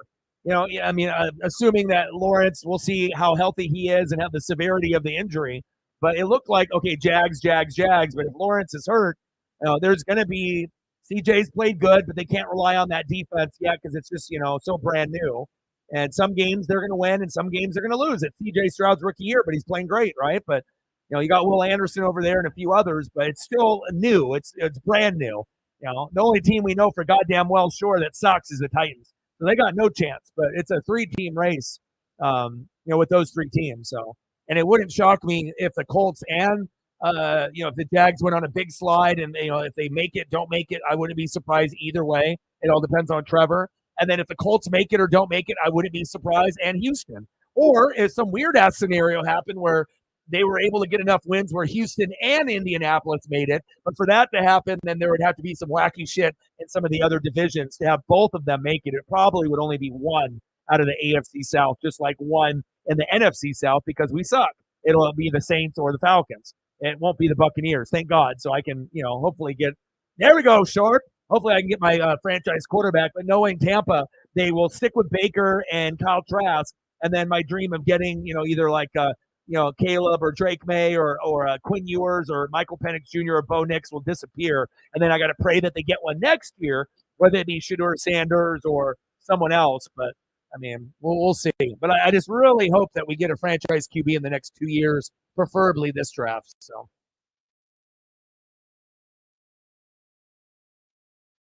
Yeah, and it makes me nervous because in fantasy, I'm in first place in the fantasy league on the channel. And I got Mahomes, I got Dobbs, and I got Sam Howell. And I literally am having to rotate almost every week with a different guy because I don't believe in him. The only one I believe in is in Sam Howell. He's legit. He'll get me 17 or more on every game. But Mahomes, he hasn't been very good this year. He barely gets to 20 points. A lot of times he's hitting 5 to like 16. And that's terrible. And then Dobbs was doing really, really good for about a month until he had that 4-pick game. And now I have to bench him because I have to wait and see. I'm not even going to play probably Justin Jefferson either because I got to be able to see like how he does. And knowing my luck, if I would play Dobbs and Jay Jetta and bench like Keenan Allen or Mike Evans for one game and put Jetta and Dobbs in and Mahomes and, maybe Keenan Allen or Mike Evans out, maybe Dobbs gets 25 and Jetta gets 25. I mean, it's possible. But after having a 4-pick game, after getting like 20 to 25 points for a month, that makes me nervous. Like, I think that they're going to be going on the road against the Raiders, and their defense kind of sucks besides Max Crosby. So they should be able to, dominate, you would think. But what happens if Dobbs doesn't run in for a touchdown and he plays like, and that offensive line plays like they did against the Bears? Then they're going to get fucked up. So It's tough. Sometimes once a player does shitty, I got to put him on the bench and like kind of sit him in timeout with like the dunce hat, and I got to evaluate and see. Okay, prove to me that you can have a good game, so that way I can put you back in. And if you have a horrible game, I'm very like I got that uneasy feeling. I can't throw someone in after having a four-pick game. I mean, and it might have been just like that fluke game. It felt weird, and easily Jay Jetta could get 25, 30, and Dobbs could get 25 and 30, and I might be losing points, and maybe I get 5 to 16 out of Mahomes and maybe 10 or 12 out of Keenan Allen or Mike Evans in a down game. But sometimes you got to go with people that you trust, and we'll see what happens. But I feel very confident this year, and I'm always confident every year. And I can prove to people that you don't have to go running back heavy. For the very first time, I did a different type of strategy. And if I win the championship this year, it's going to prove you don't need top running backs to win in fantasy, because obviously everyone else has better running backs than me, but I got ones that I felt that I believed in, with the Bucks and the Lions, and it's working for me. I normally have only rostered 3 to 4, but typically only 3, and I haven't really had to use Najee or Jaylen Warren that much. But David Montgomery and Rashad White, when they're good, they're really good. But when they're bad, they'll have an off game, or two. But primarily, they've been studs for me, and I've been wide receiver elite, and it's paid off. All right, we're at halftime now, 55-48 Blazers. But again, I got the 4 best, receivers. I got 4 in the top 10, pretty much. I got Jay Jetta, even though he was hurt, and then Keenan Allen, Mike Evans, and Amon-Ra St. Brown. So any numbers that I would be lacking with the running backs, like if they only get 16 or 17 and other running backs on other teams are getting 20 to 30, I might be able to get 20 to 30 out of my wide receivers. And I got 4 of them that can do it. So, if this strategy works and I win the Natty, I'll probably end up doing it again. But I feel pretty good. So I got Mahomes, Rashad White, David Montgomery, Amon-Ra St. Brown, Mike Evans, Sam Laporta, Keenan Allen, Dolphins D, who has been hot. And I got the number 1 kicker on the Browns and Dustin Hopkins. And then my bench is another all-star team. It's Sam Howell, Jets D, Justin Jefferson, Taysom Hill, Joshua Dobbs, Najee Harris, James Conner, and Mark Andrews. So I like guys that are going to get me 20 points. So if I get a guy like a Taysom Hill, the reason I have him is because of the boom factor. Yeah, I know sometimes he might get 0 to 4, but he's also one of the very few guys that can get you 20 or more. And if you get guys like that on your roster, sometimes if you play him at the right time, you can get really, really lucky. But the main reason I feel I got the best roster in my starting lineup, out of my 9 spots, I have 8 spots that are in the top 8, and that's better than anybody in our league. So I got an 8, a 5, a 19, a 7, an 8, a 3, a 2, a 5, and a 1. So if you got 8 positions out of 9 that are top 8, you're killing it. Most people have 35, 44th rank, 52, maybe a couple 20s. So that's the goal, to pretty much have top 10 in everything. And then, on the bench, I got a 4, a 5, and a 6 also, and a 10. So, and that takes effort. You have to be able to know what guys are good, and you can't be a hater. You have to be able to understand that Sam Howell is the 5th best quarterback in fantasy. And if he's doing good, I'm going to grab him, and I'm going to play him. And I actually am going to play him. If he didn't have a bye this week, I would probably play him every week moving forward, except for the very last week of the championship if I'm there. I know Mahomes plays the Chargers, and the last time he played the Chargers, he put up like 30, 40 points. That's like the one team that he can just derail because the Charger defense fucking blows. So Mahomes will play like shit against everyone else, but if I get the Chargers again, I might be able to win the championship just based off that alone, because Mahomes will probably have a good game against the Chargers realistically, and I have a good chance to hit 30. And if I get 30 to 33 out of the quarterback, everyone is done. So, but we'll see. 55-48 Blazes. And I haven't been able to use Jefferson pretty much the whole year. I was out with Montgomery for, over a month, but I still was able to acquire an 11-2 record, which I'm pretty proud of considering. And Mark Andrews is on fucking IR. Like, I'm the only one that had their number 1 pick go out almost for a good chunk of the year. Still was able to do, big wins, but also I went wide receiver heavy. And I did get Keenan and Mike and Amon-Ra St. Brown. And if I didn't do that and went for a running back instead, maybe I have another loss. So so even though that I went Jetta, but at least I gave myself that insurance plan. Kind of ironic and weird that the one year I decided to not go running back heavy and I go Jetta and I go wide receiver heavy that he got hurt. But maybe the sports gods were like, okay, well we see what you did, but we're gonna injuries are injuries. And so yeah, you've been playing good. Like I said, you haven't given up. And I don't know, and nobody has really given up in our league, which is the first time I think that's happened because almost every year, one person always gives up that last person, after the first like month. And it's just nice to see that for the most part, I feel that everyone has played every week to try to win. So 11-2 for me, Poking Money 10-3, and then Reflect and Chief will Chief are 9-4. And then Seahawks Talk is 7-6, Chosen One's 5-8, and three teams at 4-9, and then Megan at 2-11. So she even herself got a win against Reflect, which was pretty crazy. And then obviously win off you as well, Sarah. But to be able to be 0-7 and to get to 4-9, that's pretty incredible, And that maybe some of the losses are going to come against Chief Will Chief, Reflect, Faux King, and me. And I've never seen a fantasy team, a grouping where we've done it, where the playoffs were already set with 2 weeks to go. Sometimes, you're waiting into that last week, that last game to see who's in. And for the very first time, we had everyone that was available in already with 2 weeks to go. And that's never happened in the 6 or 7 years that we've done the Fantasy Football League on the channel. So it's definitely up for grabs. And I already know that just because I'm in first place and I have the best record don't mean shit because I've had that the last 3 years and I haven't won it. So I'm due though. I'm due for a win. You know what I mean? Like if the Buccaneers are shitty, my Blazers are shitty, Mariners are trading away all my favorite players. We lost against the Huskies. I need a win in my life. You know, I got to win on a couple things in my personal life. And I got Paisley Pup, right? But I need a win in life. If I can't get a championship with my favorite team, I mean, at least give me a fantasy football championship. I mean, I've worked really hard for it, but also I try to teach strategies along the way. And I feel that as far as elite players are concerned, I do things that other elite players don't do. I take a lot of risks, and I like to be able to have different lineups. So just because I have a Patrick Mahomes or a Jalen Hurts or a Josh Allen doesn't mean I'm going to plug them and then they're going to play every week. Like if I feel that the guy is playing like shit, I'll bench you and I'll throw in to Sam Howell. I don't give a shit what your name is. If you're playing well and you're Sam Howell, I will bench you even if I have a Jalen Hurts or a Josh Allen or a Mahomes. And as if you've seen this year, Mahomes has been shit.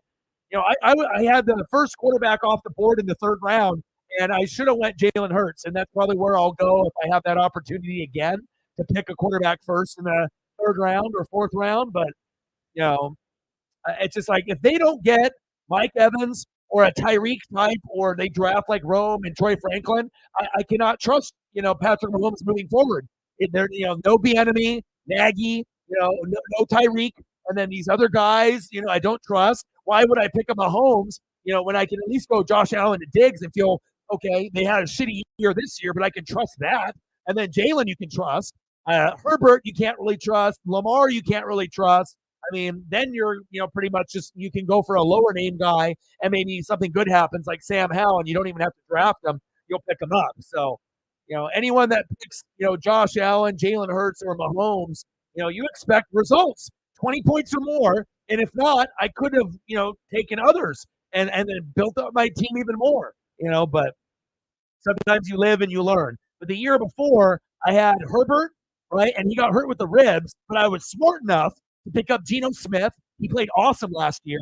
And I picked up Justin Fields. And then he had that stretch, remember, where he had like 40 points in fantasy for a few weeks. And he was like that guy. He was like, I'll throw for 2 or 3 touchdowns and I'll run for 2. And I'm like, oh, this is great. And if you had Justin Fields in fantasy at any point, you know what I'm talking about. So, and Joshua Dobbs is kind of the Justin Fields of this year, but not as productive. But he did have a good month, just like Fields did. So, yeah, I think Gabriel and Ward would be great. And I watched Gabriel, win, obviously, and the Red River Shootout and, against Texas. And I've watched him play. I think both would be good. Ward from Washington State would be dope. Gabriel would be dope. And Gabriel has already been following a lot of the Duck players already. So it sounds like he's already made his decision without really saying, because you don't follow players in college football from other schools and a bunch of them unless you're coming. Like, that's pretty much like you don't. Why would you fill your socials up with players from other teams or rival teams unless you really are serious about going there? So either one would be good. I think Cam Ward might be the better player, but if Cam Ward goes to Ohio State and that's where he wants to go, good for him. Go there. Similar color uniforms, and maybe that's what he wants to wear. That kind of red, burgundy, silver, white. That's kind of Washington State, and then you're going to go to Ohio State, like the better version of the Washington State colors, right? And then obviously with Oklahoma, they don't look anything like Oregon, but he knows what we got going on, and yeah, he'll make us relevant in the Big Ten, and then we get Gabriel and possibly Cam Ward matching up again because we'd all be in the Big Ten. Especially if those two guys go there, it would make the Big Ten pretty fucking sexy. And every year you're going to have a new guy coming into Washington, Oregon, Ohio State, or Michigan, and the NIL shit. So there's a chance where the Big Ten soon, if it's not this year, that they're going to be the elite conference over the SEC. Yeah, they'll have Texas, Oklahoma, Alabama, Georgia. But again, if the SEC doesn't win the championship, this year with Alabama, it's going to be the Big Ten moving forward as the new elite division with Oregon, Washington, USC. Hopefully they get a defense one day. And then with Michigan and Ohio State at the top. But pretty soon you're going to see Oregon at the top. So we'll see. He's got the moxie.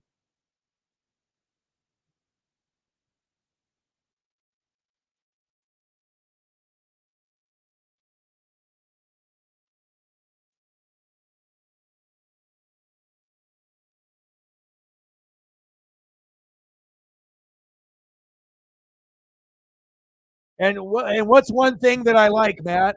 What's one thing that I like about Dylan Gabriel over Cam Ward? He's left-handed. So it could be like a Michael Penix Jr. situation for us, except he's not as good as Michael Penix Jr. But having a lefty changes up the whole philosophy, about the game. And it would be much harder for teams to defend a lefty, especially when a lefty is good. Because like I said, you practice typically against righties, and most college staffs don't have a lefty on the roster. I mean, we barely have left-handed quarterbacks in the NFL or college football or on the high school level. It's pretty rare, but it's kind of unique when a lefty is there. They're usually good. It's like if you're a lefty, you never hear about like some shitty lefty quarterback. Usually the lefty has got skills, and they look good. They can either run or they can run and throw, and it's exciting, like Tebow or Michael Vick. And Michael Penix Jr. Right? It's cool, man. It's a whole vibe. I mean, there really has only been one guy that's been like kind of a righty that was like must see TV for me was Johnny Football. That was like he'll still be one of my favorites. I don't give a shit what anyone says. I will always back Johnny. Love his game, and it's not even the Mike Evans connection. It's just who he is. Because I've met a lot of Johnny Footballs in my day. That type of guy. Just wasn't for him. He liked girls and he liked to party. And that could be very disastrous. Especially when you have like NFL talent, but if you don't have the commitment, you're not gonna succeed. Like I said, just based off getting money and partying, and rather wanting to drink and party and hang out with girls and play football and to dedicate yourself to a playbook, you don't care. And if you don't care, you're never going to make it in any professional league long. You'll make it for a few years until the contract is up for your rookie deal, and then chances are you'll be gone, or unless you're gone before then. So, like if you get cut.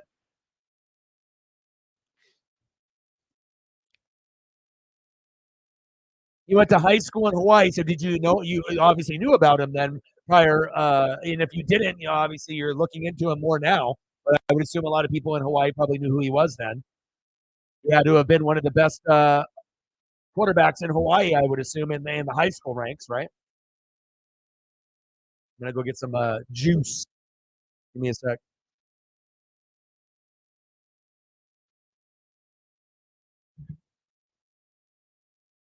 We need a goat to bless us.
All right, baby.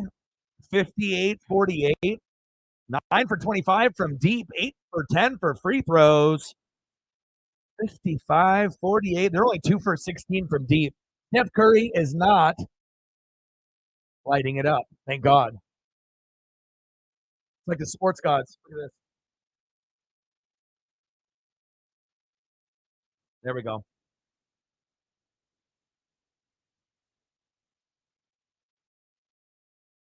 You know when you're beating the Warriors, right? They're probably not as good as what they were way, way back in the day. I mean, they won a championship just a few years ago, but Sharp for three. Let's go.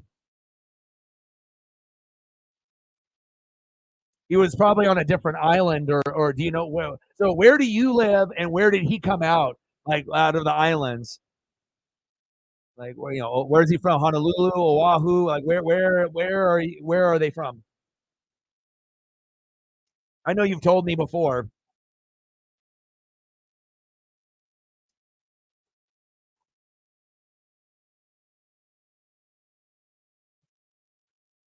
They have lots of talent though, and they got CP3 coming off the bench. Like why are the Warriors not good? They got Clay, they got Steph, they got Draymond, right? They still have Looney there, right? You got Steph, you got CP3 coming off the bench. Like why are the Warriors, doing so bad?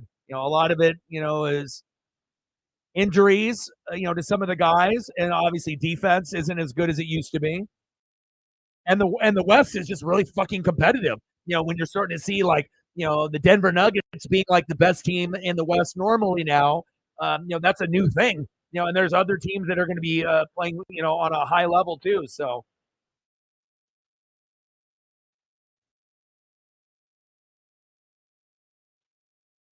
it's like Minnesota, Denver, OKC, Dallas, Lakers, Kings, Phoenix, New Orleans, Houston, Clippers, and then Golden State is below them. Golden State's only better than Utah, the Blazers, Memphis, and San Antonio. So, I mean, when's the last time you thought the best team in the NBA in the West would be Minnesota at 16-4? You never would think that. But it shows you, like, if you haven't watched the NBA in a couple of years, you'll get lost because you'll be like, what the hell is going on? Like if you didn't know who, the Joker was, or if you haven't been watching a whole lot. Like no one could predict, even if you're a hardcore NBA watcher, but you didn't watch a whole lot this year, you would never be able to assume that Minnesota would be like 16-4. Denver, yeah, maybe them because they're just coming off the chip, but not fucking Minnesota. That's why the NBA is, you never know what's going to happen. And they did that whole in-season tournament thing. And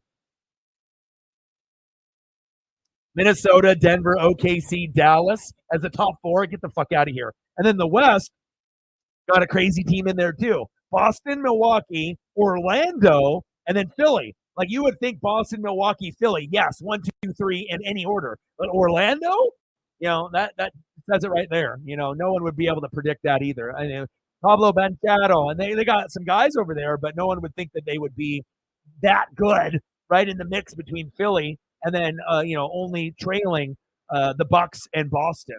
That's a little shocking, but it's still early in the season. Nice backdoor cut, and he bricked it. Get that board. Let's go, baby. 63-53 Blazers. Let's go, baby. Juice in the building. What's good? How are you, bro?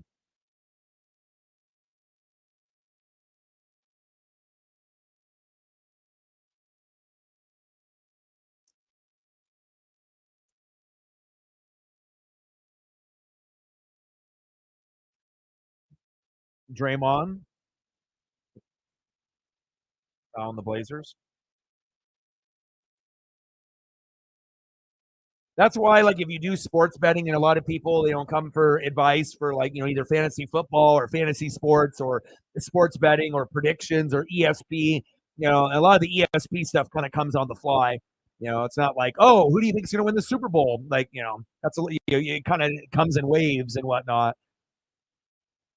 But like with the NBA, if you don't keep up, I mean, you're going to make a lot of bad bets. You have to really read and keep up on the the standings on a daily basis in baseball, basketball, football.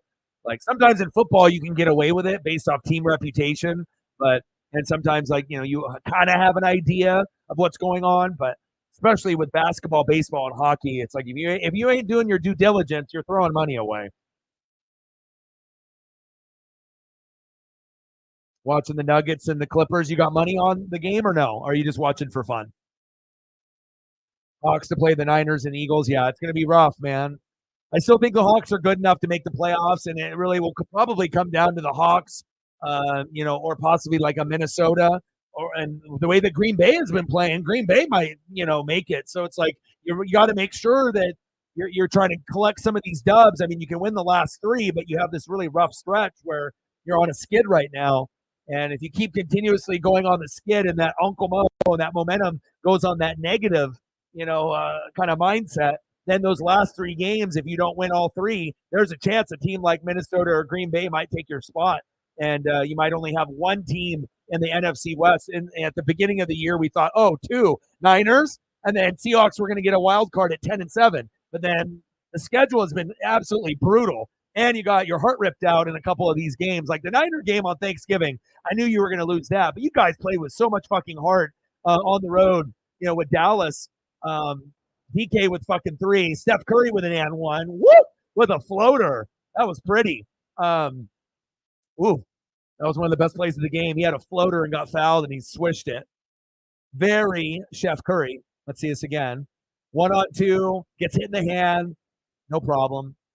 It's like 15, 20-foot floater around the free throw line. Bang. I don't know what was more impressive, that or the Grand Theft Auto 6 trailer that came out from Rockstar Games, and Elliot and a few of my homies sent it to me instantly. Like I watched it when it first debuted, and if you haven't watched the trailer, fucking watch it.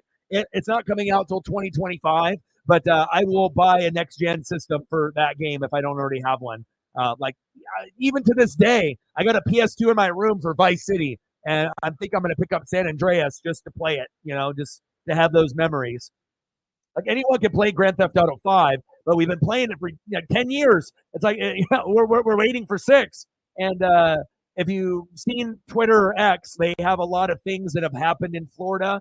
And it's not just like one part of Florida. It's like Florida, like the Keys. And they have a lot of recreated events in the news of the crazy people in Florida in the 2-minute trailer, based on actual people, based on actual events, and some of the stuff in the video game looks better than real life. And I don't even give a shit if it costs $70 to $120. I'm buying it. It looks incredible. It'll be worth. And think about it. If you buy Grand Theft Auto 6, you're going to be sitting on that probably for how long? 5 to 10 years. So they're going to be putting in years of content, on there. And if they have an online mode, you can go that route. But I like doing the missions, obviously, to start off and actually experience the game as it were meant to be played. And then you can do the online shitting and go after each other. But I think every true gamer that, I've been playing Grand Theft Auto when it was on PC, when it was 1 and 2, before it even came out on PlayStation, where it was over the top view. And you saw little micro machine Hot Wheel cars above you, and you were looking down and you were doing missions that way. And I thought that was dope. There was nothing like it. And then to do that, and then to go into a 3D world, it was like me playing Mario 1, 2, and 3 on NES, Nintendo, and then playing 64, Mario 64. My mind was fucking blown. I'm in the Atari 2600 Nintendo era. So you got to think, I prayed as a little kid, that video games would look like Resident Evil type style, and then when I got that, I was like, oh my God, this is what video games are going to be, and virtual headsets, and you're inside the quarterback's eyes, and you're going to play. But if you haven't seen the trailer, please do. If you aren't into video games, don't check it out. Your mind will be blown. And Rockstar, Red Dead Redemption, you're going to have that style with the cowboy stuff, but nothing is going to compare to Grand Theft. It's like to compare it to anything, as far as big, and me being into pop culture and everything. The only equivalent that Grand Theft Auto will be, it's already going to be above and beyond Madden or 2K. So you can't even say that comparison. Even at their heyday, it doesn't compare. The only thing that compares to Grand Theft Auto 6 when it comes out for Xbox and PlayStation 5 and other platforms is when Stranger Things dropped on Netflix for 11, and obviously everybody in the crew. When that's the last season of that show, that's going to be as big as like the Game of Thrones or the Breaking Bad. Like it's going to be epic, where literally the world will shut down for a day or two for Stranger Things. And that, in those first couple of weeks, the amount of airtime Netflix is going to break every record in the books. It's going to go down as the most viewed show ever. Stranger Things. Grand Theft Auto 6 will be like that on the video game level. It's just going to be a pandemonium. It's just going to be crazy.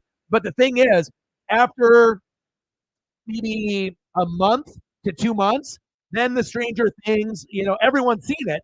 So you're not going to like rewatch it again. I guess you could, but and then people are going to slowly get over it, and then they're going to move on. But with Grand Theft Auto 6, that shit's going to be popping for the first couple of years, because we haven't had one in over 10.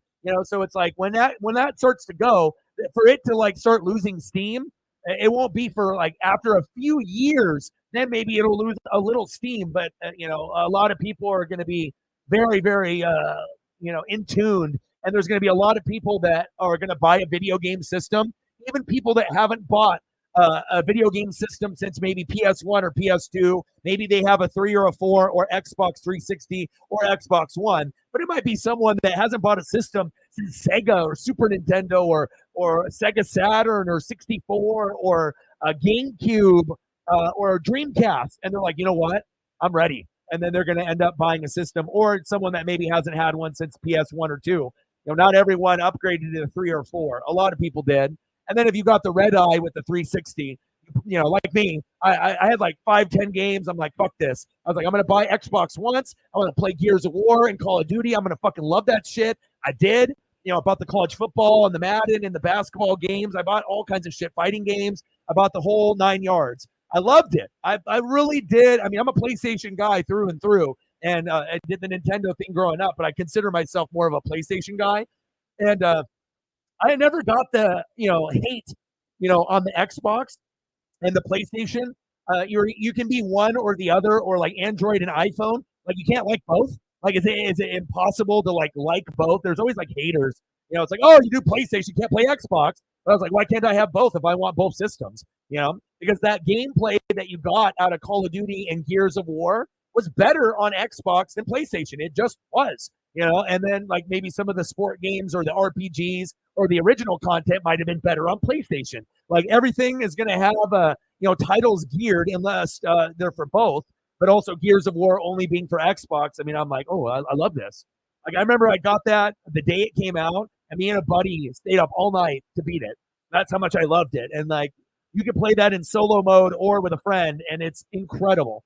I think it's one of the best like sleeper games of all time, that if you're looking for something to play that it's not Call of Duty, like realistic, more kind of futuristic shooter, that is one of the best futuristic shooters that they've ever made on any, and they've made obviously quite a few of them over the years.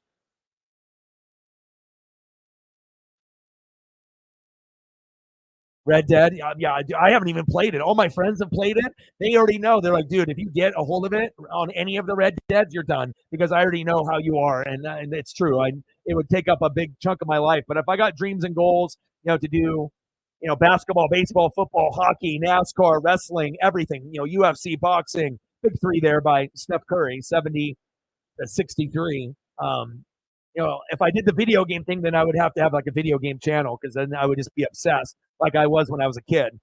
The Asian stereotype, it is true to a certain degree, regardless if you're quarter Asian, half Asian, full Asian, like if a video games is part of your life, you're going to be obsessed with it.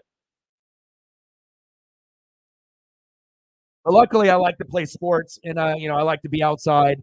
And then I did the wrestling figure thing and G.I. Joe and Transformers and Ninja Turtles. So I was able to make sure that I got my video games in, but I wanted to make sure that I was an athlete. And, and then I like to look on the back of the cards and look at the stats. That's kind of why I am the way I am.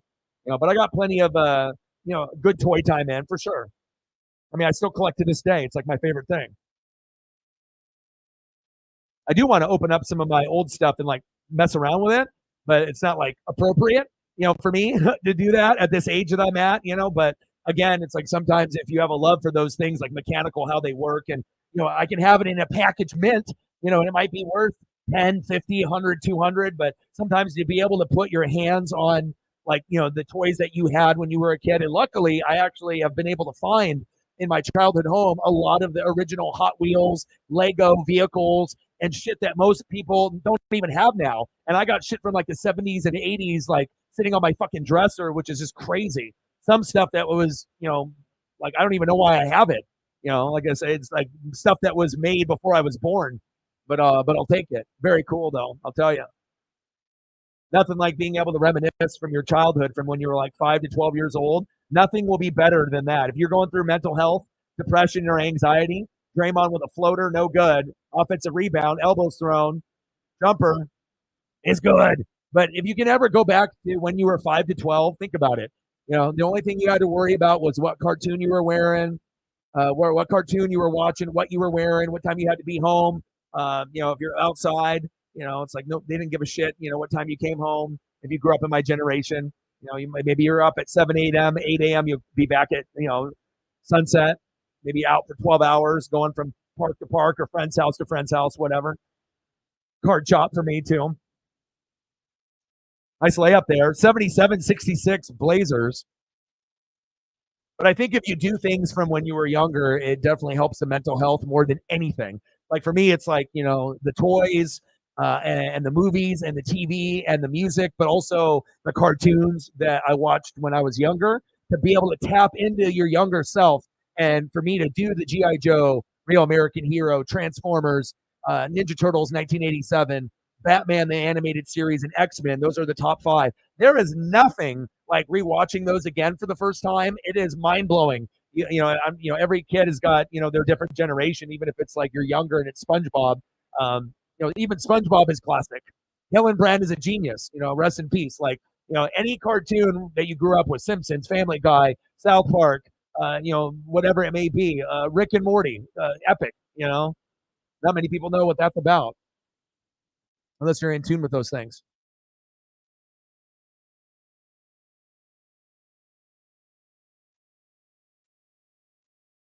77-66. Blazers, baby. Goats. Are we going to get blessed tonight and tomorrow?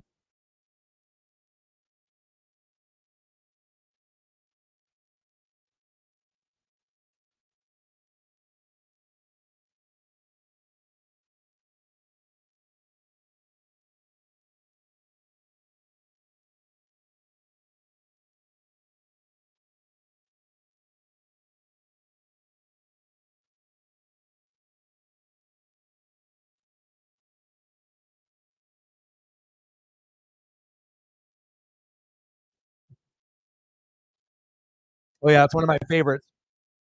I watch it almost every day. I mean, like I said, I can watch it, through like, Hulu or Amazon Prime or whatever, and then obviously in the living room there's like Comcast with the cable box out there, so it's on multiple channels. Very good. And like I said, my favorite part of the show typically is like if there's a boy in the show and then they have good writing for it. So like Bobby Hill, that's obviously my favorite. I mean, Boomhauer. I mean, everyone's a character on that show, but I like Bobby's got the funniest lines. And then same thing with like Bob's Burgers. It's like Gene. It's like you're gonna have everyone in the show is good, but then you always have like that funny one-liner, from those certain people on the show.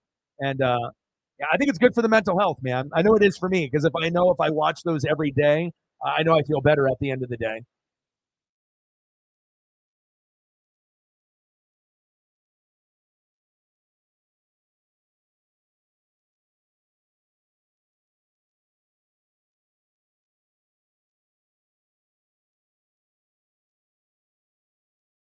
Shout out to Meg. What's up, Meg? All right, 77-69 Blazers. Got a couple of the main starters injured, and DeAndre Ayton, who's kind of the big man, like the Nurkic type role, but he's kind of robotic and injury prone. But hopefully we get him back soon. And then Jeremy Grant has been pretty damn good for us. He can score 15 to 25 almost every night. He just got hurt, but we did get Anthony Simons back tonight, which is good. So we got about half the lineup, but I guess half is better than having the whole starting lineup out, but that's what it's kind of felt like this year. But Sometimes the sports gods want to shine down, on us, even when we're not very good. And we've been playing great, and it feels like we're going to get this victory tonight. Anthony Simons, one of his first games back, 17 points. I'll take that. And if we didn't have Anthony Simons, we'd taken an L tonight. So good to see him playing well. Yeah, King of the Hill is definitely one of my favorites. I mean, there's quite a few. I think the only problem with Rick and Morty is they don't have enough episodes. And then you had one of the creators of the show that got in trouble with the law, and then they had to replace his character, and they have another Rick, and they doing like the voice and whatnot in some of the newer episodes. But if they had more seasons of that, I think it would be more popular. But it's kind of like an underground cartoon where it's like if you know about it, then you know how fucking good it is. It's like one of the best cartoons in this generation ever. It's so unique, and they swear, and it's a little bit more raunchy, and the situations in the show are a little bit more adult themed, but they do it in a real cool way with like space travel and drinking beer and being fucking crazy. And everyone in the show is crazy, and that's what makes it good. So, and obviously the people who did the show were a little level of crazy, as we could tell. And big steal. Kuminga with the flush. 77-74 Blazers. Steph Curry screaming in approval.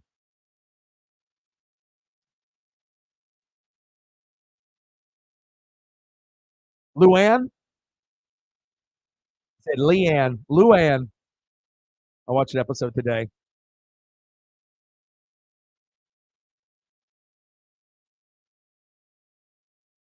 But yeah, I think a Boomhauer from King of the Hill died recently. And they were gonna or not Boomhauer, but I'm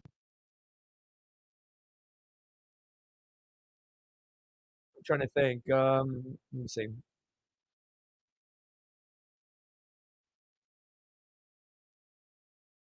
No, Dale Gribble.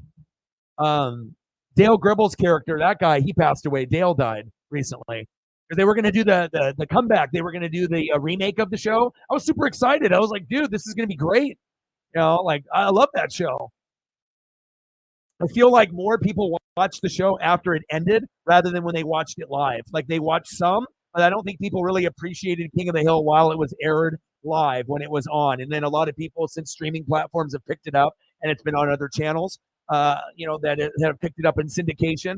I think people like started to realize like this show is hella funny. Like Bobby's funny, Gribble's funny, Boomhauer's funny. Like even Hank has his moments. Like they did that show really, really well. I think the only one that I don't really fuck with and vibe with as much is maybe like Futurama, and American Dad. I feel that those ones are like you have to be in a mood for those, but I feel that those are like kind of two of the worst. I feel that a lot of the others are much better. Like I got to be hella bored and hella lonely to be watching American Dad, unless it's like some new episode and I'm for whatever reason I'm into it.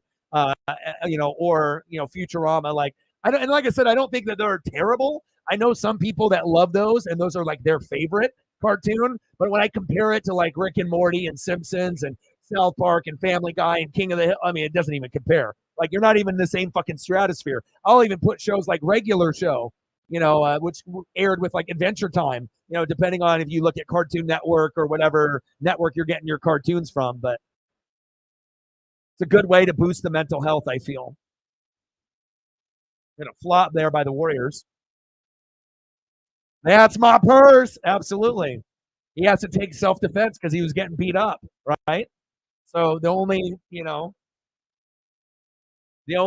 self defense class that was available, the men's was all full. So he had to go in there with the women, and he begged, and they let him go in there. And he got all the techniques how to do the low blow with the leg, right, to the other students, and that's my purse. That's actually a really good episode. Like on FX or FXX, they usually have like a string of them where you can watch it for like an hour to, it's like a 3 hour block. So usually they rotate with like Simpsons and whatnot. Nice spin move. 84, 78 Blazers. Come on now.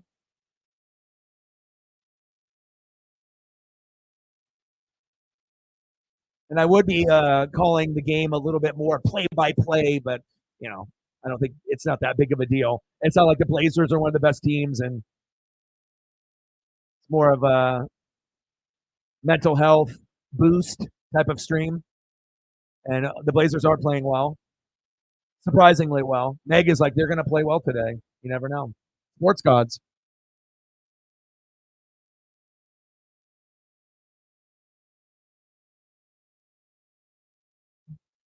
Yeah, but sometimes I think also the video games thing is very important too. Steph for three, no good. Like I always tell myself, you know, the hardest thing about playing video games to someone that played video games like for 12 hours a day. You know, I had Atari 2600, I had Nintendo, I had Sega, I had 64, I had PlayStation. I was the first one at my school to get PlayStation 1 and 2. But the hardest thing to do to play video games after you're done playing video games on a consistent basis is turning it on. That's the hardest part.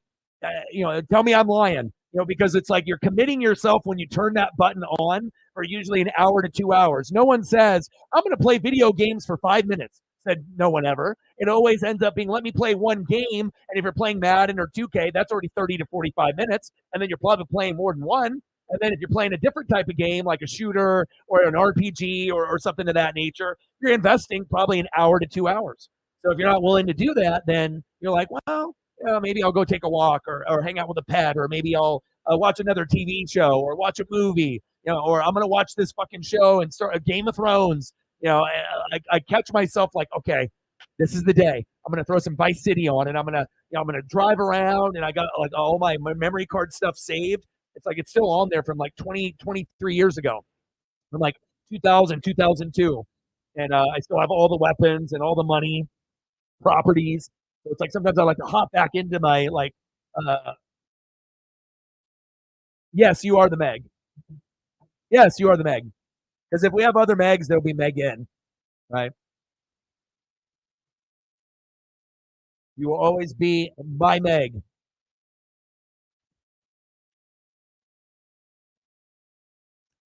But I think just being self-aware, for mental health, like understanding what makes you tick, what gets you triggered, and then trying to be able to do everything to get yourself out when you start to see yourself going in.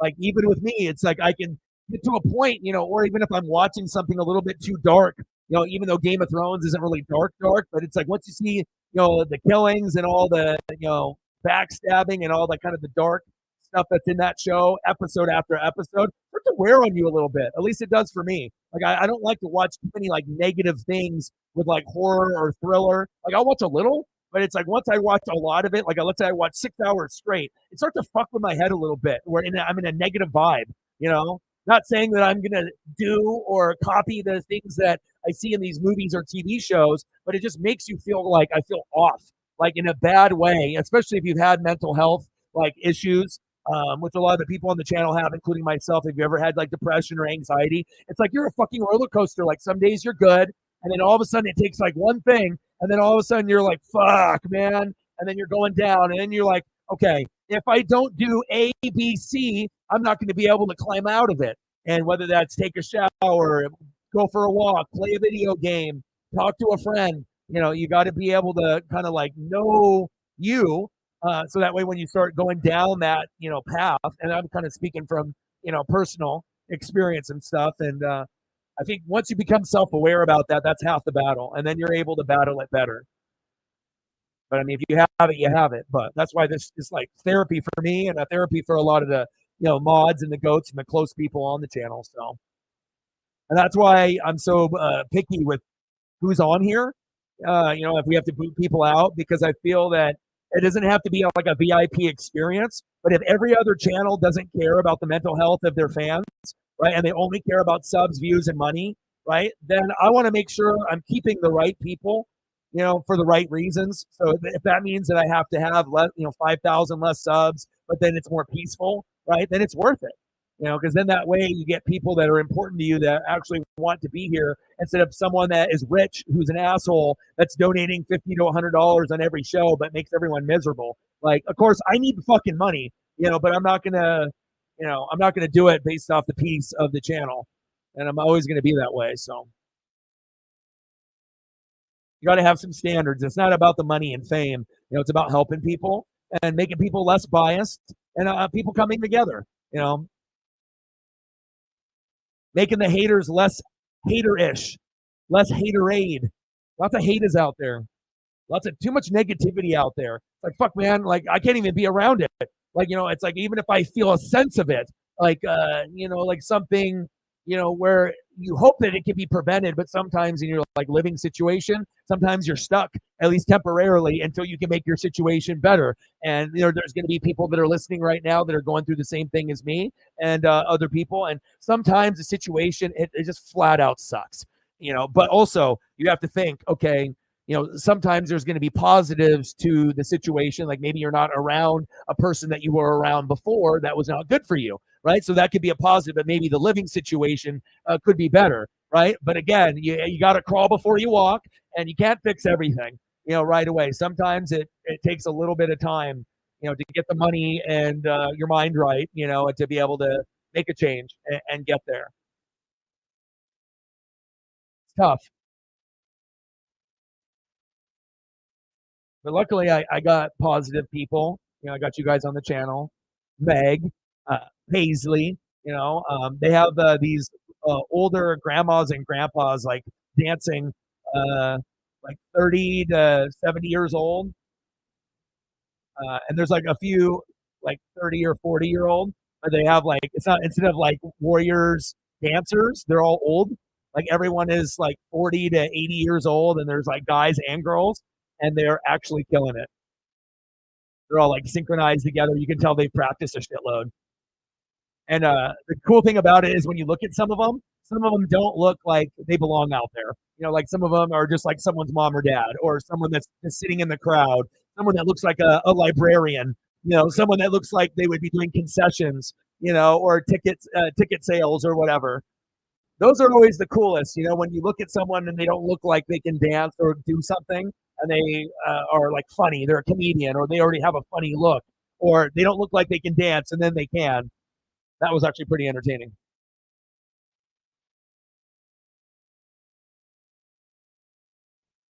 Yeah, real talk. Can't put a price on real talk. All right, baby. 86, 82. Will the Blazers win for me and Meg? Possibly. But I'll tell you what, if I didn't stream today, I know my mental health would have took a little dive. It's just like sometimes I need some time off, but also too, obviously Sarah, you needed some time, and we're a team, and like I said, we have a certain a group, and it's like I know I can do the stream without you and whatnot, and but it's always good to try to have the people together as much as we can, depending on what happens, and but also too, it's like even if you have a tragic thing that happens, I feel that if you have a close group of people, regardless if you're talking by like a iPhone or by voice only or text or through stream or whatever, I feel it's like it's needed. I think COVID really woke a lot of people up, and some people are okay being by themselves, but a lot of people aren't, and it definitely changed a lot of people to their core. Some for the good, some for the better, and some are no longer with us anymore because I mean, life is hard, right? Just got to be able to, have your purpose and have something to be able to, you know, be awake for, something to live for. You know, every day that you're breathing is another day. All right, baby. Come on, Blazers. We can do this. Anthony Simon's out there balling, looking like a prime Penny Hardaway or a CJ McCollum.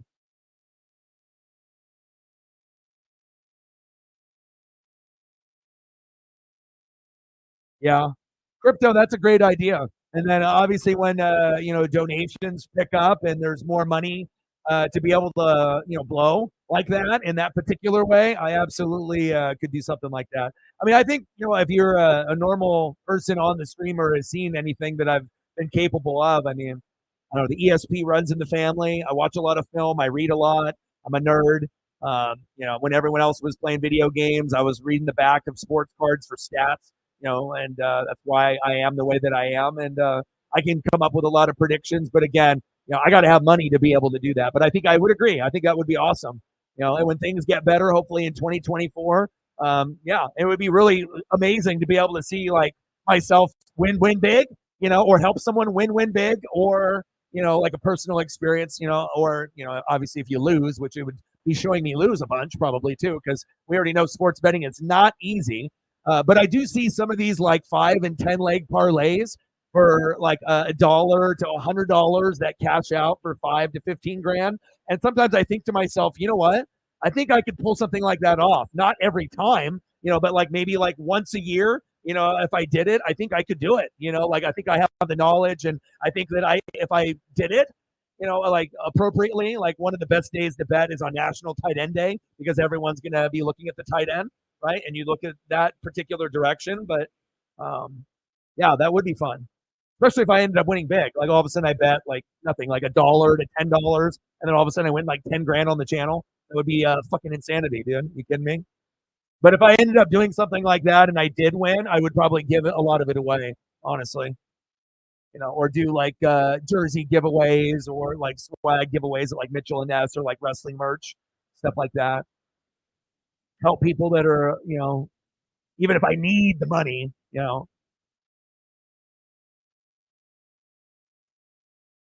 nothing like seeing the look on someone's face when they get something that they'll never be able to buy themselves or afford. You can't put a price on that, especially if someone's like a hardcore fan and they're poor as shit, and all of a sudden they get like a Mitchell and Ness jersey gifted. How do you think that's going to make them feel? They're going to fucking wear that son of a bitch fucking the rest of their lives. They're going to like fucking have it for 20 years. It's going to be like the swag jersey. Like if you got one, if you know, but jerseys get expensive. And if you got a swaggy one, it'll be a part of your wardrobe or your repertoire moving forward. 89-89 with a big deep three by the Warriors. Come on, Blazers. Ooh, nice three. In and out, no good. Kuminga with the rebound. Come on, baby. We can't let this lead slip away. Fucking Kuminga in and out. Yeah. Oh shit. Yeah. I mean, honestly, let's be honest. Anything that you win over $20 or more is a win. I mean, you make $1 bet, you win $20. Tell me you're not happy. I don't give a fuck if you're rich or you're poor, dude. 19 extra bucks, bro. Like you want to buy something to drink. If you smoke cigarettes, you get cigarettes. You want to get some beer. You can make another bet. Maybe you want some food and you want those Wendy's crispy nuggets. Like sometimes like that goes a long way. You want Taco Bell and you need to be able to get something. Boom. It's like you have your own money, but then, being able to get something to, take care of something that you were going to buy already. That's always money, You were stoked to win $50, don't lie. And I don't care if you're a guy that gambles every day or if you only made 1 or 2 gambles in your life. When you win anything above $20, you feel different. You feel like, oh, like you can take on the world and then you're going to win some more. Tell me I'm wrong. Anthony Simons, baby. 91-90 Blazers. Let's go. No, DeAndre Ayton. Okay.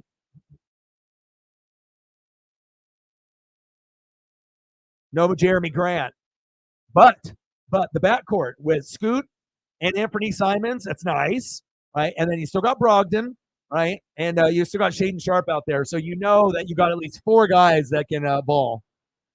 The other 2 are injured. So we would have 6, but we're still super young. But I do believe the Blazers will be a playoff team in the next 5 years, but hopefully it doesn't take us 5 fucking years to get there, but we're very raw.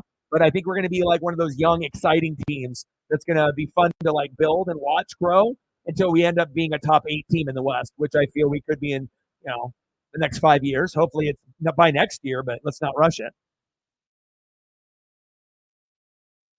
You'd watch badminton? I bet you would. There's so many people that bet on the channel. Like literally, they would be like, they'd be like, will you do horse racing? Will you do fishing? Like I had people ask me doing like the fucking like the bass championships or whatever on ESPN de Ocho. I'm like, shit, maybe I'll fucking turn it on for you, but I don't know if I'm gonna do like a whole stream unless I had like a sponsorship or a bunch of fucking anglers were like, all right, dude, you do everything. You're gonna do this. And if I knew that I could at least get to the goal and I could hit like 100, on donations, and they're like, yeah, we'll get you 100 for sure. Yeah, I'll do it. I'll do bowling. I mean, if I know I can get $100 or more in a 2 to 3 hour show, I'd be willing to do whatever. It might be weird, but if I know that people are going to watch it or show up, fuck it. What it could be the most random thing. It could be like the PBA championship, but they got some new fucking phenom kid, and he's like 18, and he's getting like 300 games, and it's fucking bowling, but he's like the phenom Tiger Woods in bowling. Yeah, fuck it. It might be something crazy like that I'd be like, no, but then people are like, well, let's do it, dude. People are going to show up. You'll get money. And I'm like, all right, fuck it. Let's do it. So,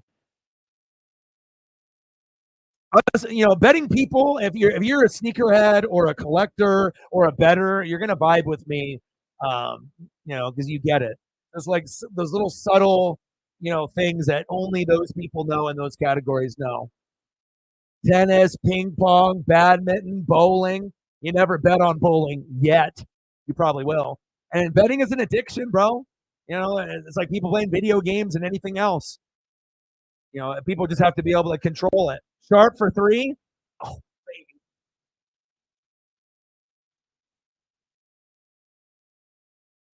Let's go. Shane Sharp, baby. I don't know. I'm just a fanatic. I've always been that way. When you meet Ken Griffey Jr. when you're 7, and I'm like the only one in my school or like any like high school, like I've never met anyone else that's met him. So I'm like super blessed that my dad actually gave me that opportunity to meet him when I was 7, because it changed my life forever. And honestly, if I didn't meet Ken Griffey Jr. and get his autograph and get the photo with my dad, maybe Northwest Sports Fanatics doesn't exist. I mean, there's a possibility. It took my fandom to like a whole nother level, and also knowing who he was even when I was like 5 and 6 years old, knowing that he was going to be my hero besides my dad, and then to be able to like understand at 7 years old that this guy's going to be my hero and he's going to be Hall of Fame. And it was before he even played any professional ball, and like this is going to be like the guy, the kid, and knowing that in first grade, and like having my dad explain things and collect cards, it was a very special time that will never be recreated in sports. Three is no good. Curry trying to get out there and get a three. Get back, Blazers. Let's go.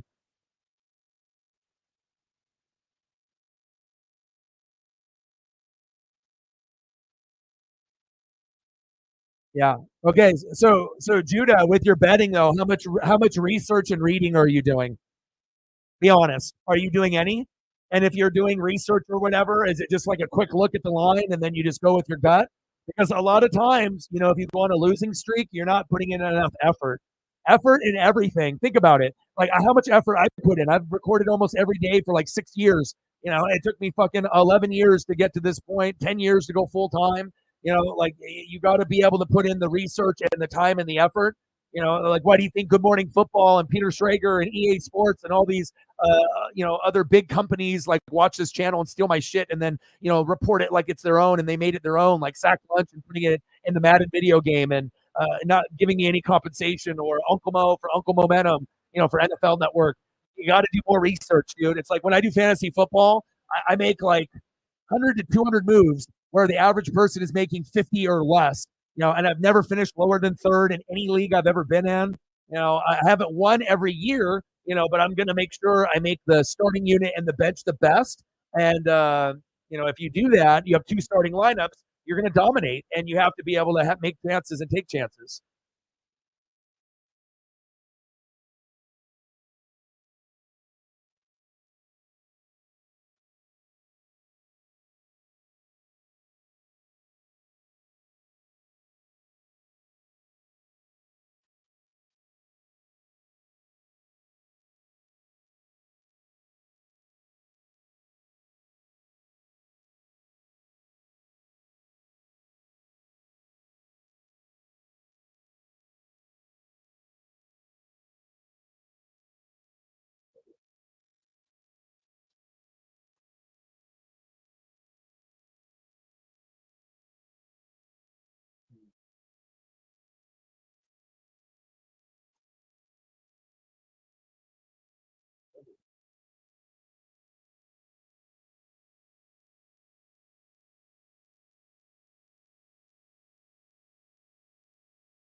Go lay down. Go lay down for the bed. For the bed, lay down. Lay down.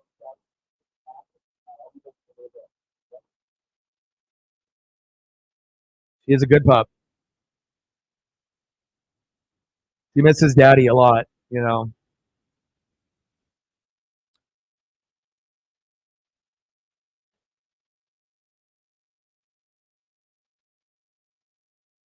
Yeah, it's been raining like really, really heavy. Um, but you still got to get out there and you got to get those walks in. Anthony Simons, 24 points. Shaden Sharp, my boy, 25. He's like, put me on the thumb, O-Dog. And I said, guess what? I will. You're the man. And if I was going to buy a Blazer jersey, it would be that one and only that one. Let's go. Let's go, Blazers. Let's be fucking electric and let's win this game. Let's go. And oh, yeah, don't forget about this. This is important. Don't fuck with this. Okay? This is the most important thing in your life. Remember that. Take care of it. A lot of people don't talk about it.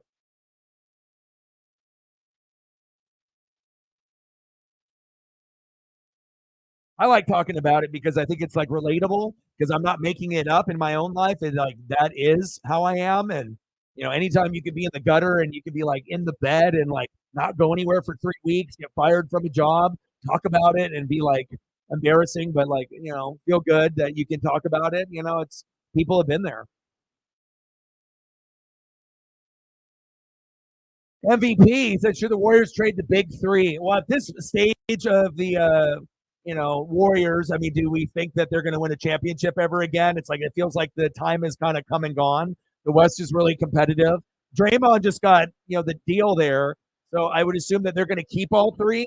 And as long as you have all three and you have Steve Kerr, you always feel if you're a Warrior fan that you have a chance, right? Even though the record isn't very good. So in most cases, I would say yes. And the person that would be traded would be Clay. But I just don't think that that's going to happen. I think that they understand that the chemistry is more than bringing in another player that may fuck the chemistry up. Or when they brought in KD and they were able to win with them. But it did change the dynamic a little bit. And guys like Clay and Draymond suffered because obviously KD had to have the ball with Steph. But that's to me, looking at the way that roster is shaped. If you were going to get rid of one, it would be Clay. But let's be honest. You get rid of Clay, are you going to get someone as good as him?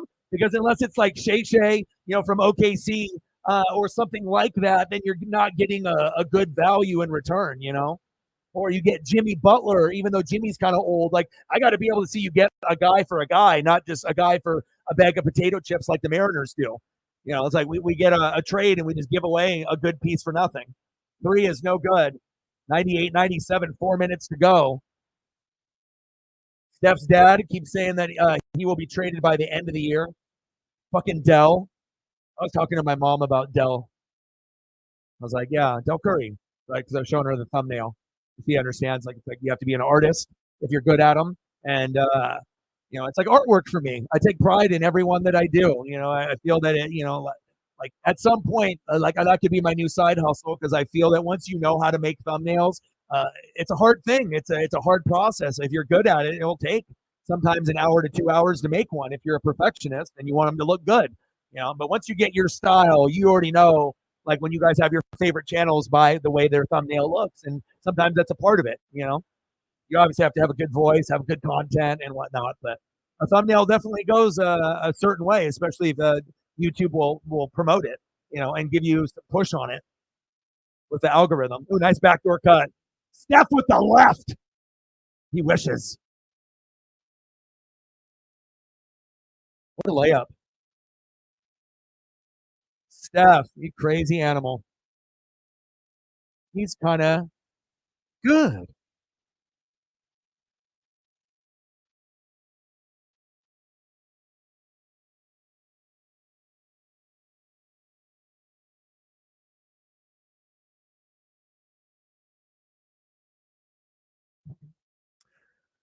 Good game so far. 99-98. Warriors. But we've been ahead the whole time. But no DeAndre Ayton. Okay, so we already know as Blazer fans, we suck. Okay, but that's not like if you don't have Dirk in the lineup, I mean, you're kind of fucked, right? And then on top of that, Jeremy Grant's been playing really good ball for us, and he's out. So you could argue two of the 5 guys that we typically need every night to even be competitive aren't playing. But again, Scoot, Anthony Simons, one of his first games back, he's balling out. And then on top of that, you got Shaden Sharp doing the Shaden Sharp thing. So that's always nice.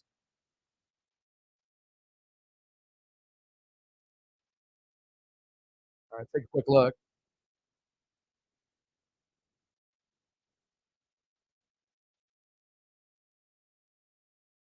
All right, let's take a quick look. What do we got? So Anthony Simons, 24 points, 4 assists, 1 rebound, not bad. And then where's Anthony Simon? And where's Shaden Sharp? 25 points, 5 of 6, 6 rebounds. Nice. Sharp is a little bit of everything, and that's why I like him. He can shoot threes. He can go deep. He's a good passer. He can dunk through the legs like Isaiah Ryder, J.R. Ryder back in the day in the dunk contest, or like a Vince Carter.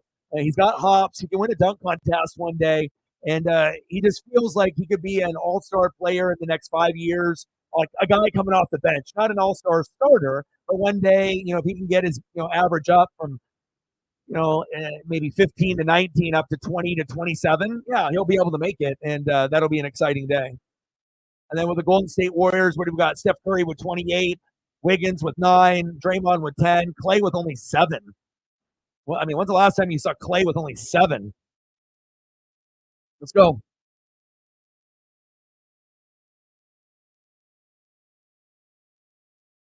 Don't forget about this. Check yourself. Make sure you're okay here. Talk to someone. Go on a walk. Got to do that. You got to have that checklist. Know what you need to do to get yourself out of the funk. I did it today.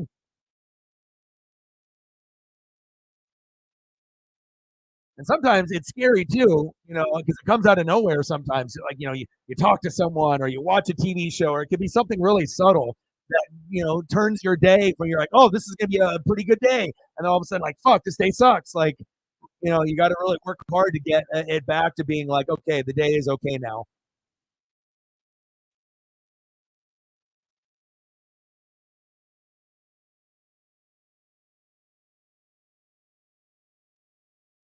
Anthony Simons fouled. Will go to the line. Too much Game of Thrones for me. It makes me too negative, and like I watch Dexter, and so of course if you're going to have like the craziness, like you watch that show, and obviously I watch the Next Generation, or like the spinoff one that they did years later.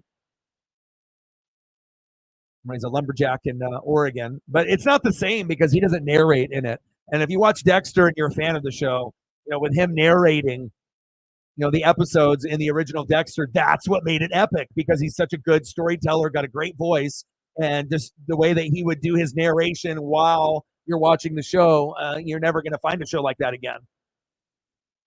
It was perfect. All right, baby. 199 Blazers. Draymond, top of the key. Little two-man game. Steph Curry in the kitchen. Up and under. Traveling. Oh, baby.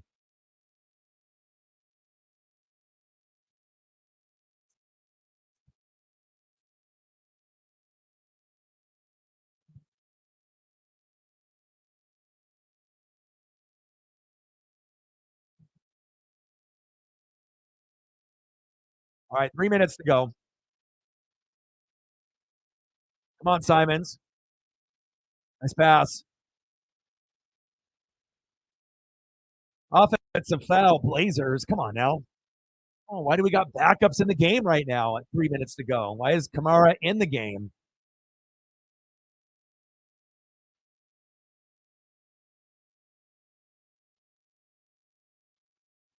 If Steph gets traded, I don't think they will. I mean, that's like, if you think of the Warriors, who do you think of? You think of Steph.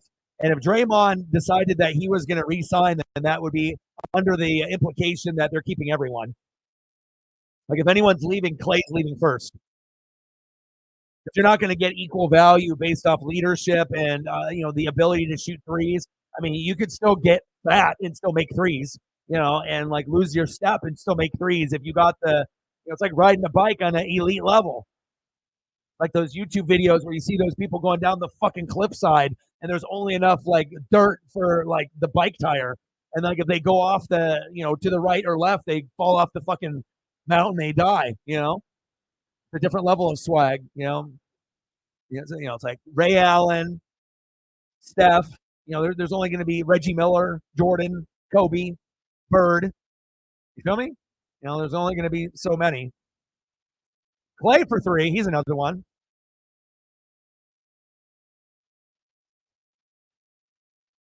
Yeah. Who's winning the Heisman, Matt?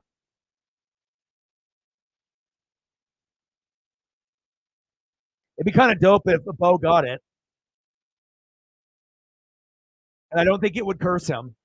He's already 24 years old. I mean, hell, he's going to be, doing the AARP and the IHOP shit, and and he's already married. So he's a grown man. He's a grown man playing with a bunch of boys out there. He's 24. He's doing grown man shit. He's got cheerleader wife from Auburn. They're happy. They're living their best life. That's not necessarily college life. He's hella mature. I think the Heisman wouldn't fuck with him. Nice backdoor cut for the Warriors. Fucking A, 103, 100. Now, don't shoot a three unless it's like an Anthony Simons or a Shaden Sharp type of three. All right, less than 2 minutes to go. Come on, Blazers. Simons or Sharp? Give it to Sharp. Kamara runs over his defender again. Up and under with the fucked up layup. No good. Big field goal drought in the last 4 minutes, and that's the reason why Chauncey Billups needs to go. Call a timeout. Why are we waiting to 1 minute to go when we were up by 7-10? Now we're down by 3. It's like Mike Dunleavy and the Shaq Kobe thing all over again. Like, call timeout when you need to call timeout. Don't wait till the momentum is shifted and you have no chance to come back and win.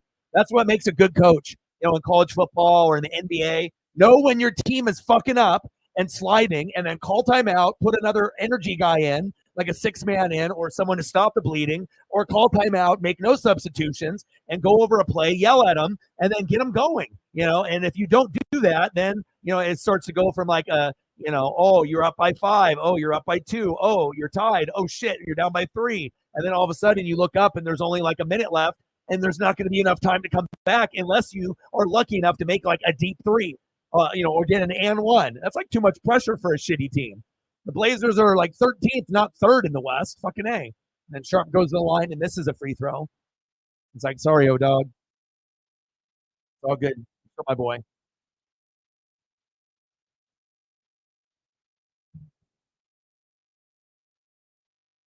Shout out to the Meg.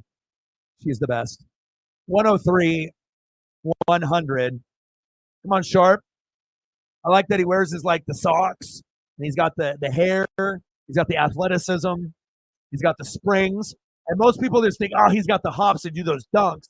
He does, but he actually can shoot jumpers and threes. He's like the most all-around guy we have on the team. That's why I like him. And he's got swag. So you can tell certain guys, ooh! Oh my. Alley-oop. Now everyone in the crowd woke up. They're like, oh, fuck, we're not down by 5 or 10. We're up by 4. Well, fuck my life, huh? Sharp for 3. Let's go, baby. Oh, baby. But I already know we're going to lose this game. That's how it goes. You do good, you do good, you do good. And then the other team has one good quarter or a few minutes that they do well. Like if it's in a basketball game, 4 minutes out of 8, sometimes that's enough to come back and win. Same thing in the NFL. You do good in the first, the second, the third, and all of a sudden that other team that's been getting their ass kicked for 3 quarters has one really good quarter, and then they come back and win by 3. That's life. That's sports, huh? I'm fucked here. 108, 104 with just a few seconds left. That's all right, though. Rip City. Curry with the free. Of course he made it because it's Steph Curry.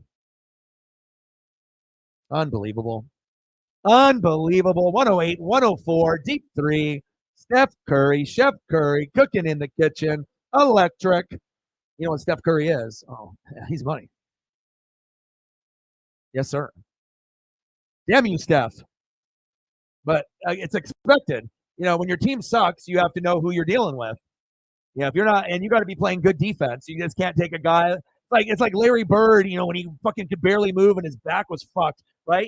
He's on Dream Team. He can barely walk. Right? He's laying down on the ground, not even in the fucking chair at that stage of his career. If you know, and you watch. Right? He could get subbed in and get you like 50 or like 48. He is.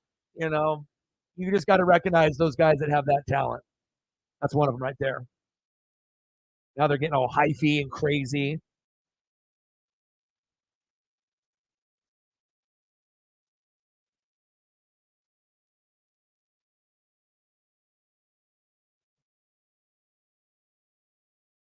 All the single ladies, huh? That's what they're. That's what's in the building.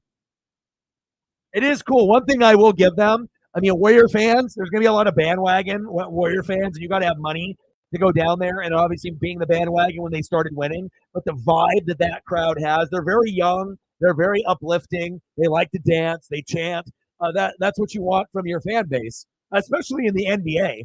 I mean, how many NBA fan bases are actually lit? I mean, only probably 5 to 6 in the entire NBA. Luckily, the Blazers fan base is very good as well.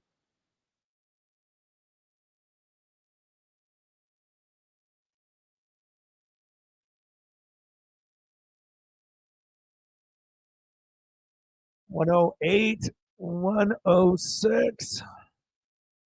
Let me see it. 9 seconds left. Anthony Simons all the way to the layup is good. 108, 106 with 4 seconds left, and then a foul with a couple seconds left.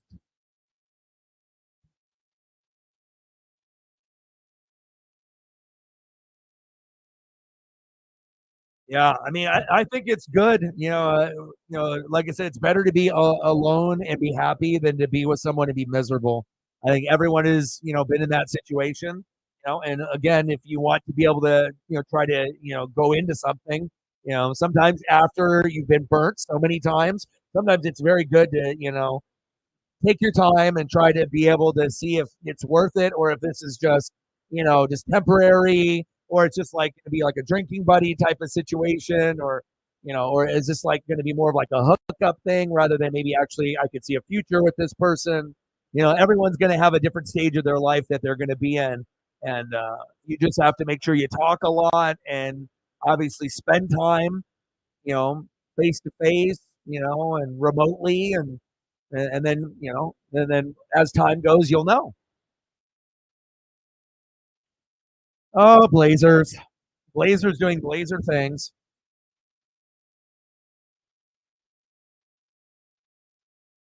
But we're gonna be doing a Kraken tomorrow. We're gonna go hockey, baby. Kraken over the NFL game. No offense, but I mean, Steelers, Patriots. I mean, if Steelers is cool, the Patriots is really hard to watch. And then the Kraken's playing the Devils on ESPN, so it's actually going to be nationally, globally broadcasted. So people all over the world will be watching Kraken Devils at 7:30 p.m. on ESPN. So that is what we'll be doing tomorrow. And we won't be doing hockey over football that often, but in this case, the Kraken is on ESPN game. Everyone can watch. And, it's not like New England has been really playing good football. Ramondre Stevenson is hurt. Mac Jones and Bailey Zappi are no good. Christian Gonzalez is out from Oregon at corner. Matthew Judon is a stud. The defense has been amazing, but they can't score points. So we'll do that. And then I don't know if Odin's son will be able to make the stream, but it'll be the first stream that I do Kraken Devils. So maybe he'll see that and I'll message him and maybe he'll be able, he's got work and kids and all that. But I was like, man, this could be fun, and I would assume they are going to win, but you never know. But I would hope the Kraken could make it a game. And I believe we're on the road too. But I think going with the NHL game will be more enjoyable. More people will be able to watch and actually enjoy, regardless if you like hockey or not. Um, and if it's one of my teams, Kraken, baby, why not? And I'm normally football over basketball and hockey 100% of the time. I'm a huge NFL, college football, wrestling fan, but and I'll do Mariners and baseball and whatnot, but you know how it goes.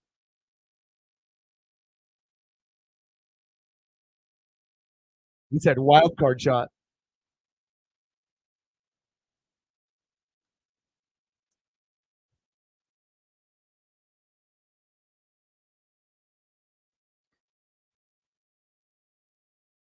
Judon is amazing. Judon is a player that you imagine him being on the Baltimore Ravens for his whole career. You know, he just got that nasty. You know, he just motor, sack lunches, good player, good guy off the field. You know, like the perfect type of guy if you know anything about him. I like to read up on players and watch documentaries and specials on players and stuff, interviews on players. I like to learn about them. Deep three, no good. Final score: Warriors 110, Blazers 106. After having the lead the whole game, Blazers, Rip City. Hey, it happens. We're not a very good team. 6-13. The Warriors are 9-11.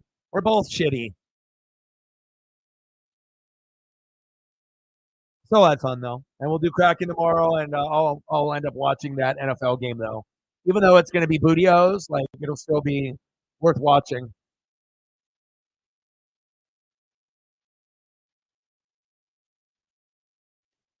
Bro, have you watched any documentaries about him or seen any interviews with him? He's a remarkable man. Like just what he does. Like you can tell people that care about other people and what they try to do. It's not for clout. You know, it's like sometimes it's like actually just trying to help someone based off where your position is in life. You know, very cool dude. All right, what do we want to do here? I was gonna go take the puppers for the third walk of the day, um, but we can do like food, here for the last few minutes. End off on a good note, and then hopefully we'll get some goats that'll show some love tomorrow, and then hopefully people in general will be able to do that. But let's end it with some good positive vibes. So if you have any type of food, you can message me. You can do it on the chat. You can do it on socials. But if there's anything that you want to see food, you type it in below, or anything that you want to see before I go. I'll spend a few minutes here and I'll see what I come up with, and then we'll go from there. And then we'll call it a night. And then I'll exercise, eat some dinner, spend some time with the puppas, probably talk to some people, Meg, and hang out with Paisley, and look at crazy things like Bob Saget look-alike, rest in peace. Very interesting story about Bob Saget and his death. And if you watch Vice Channel, they have documentaries about mysterious deaths and celebrities. And I remember watching it one weekend. Oh my God, they got me. They fucking got me. I watched like one and I was like, oh, this is good. I was like, this is like some Action Bronson shit. Like, fuck, that's delicious. And anything that's awesome on Vice Channel, right? Wong's World, amazing. 20-pound burger. I like the sauteed onions at the top. I mean, this is definitely like a heart attack waiting to happen. If you had like some girlfriends and boyfriends, or depending on your situation, just friends, and then you could go at this. Probably still wouldn't finish it, but 20-pound burger.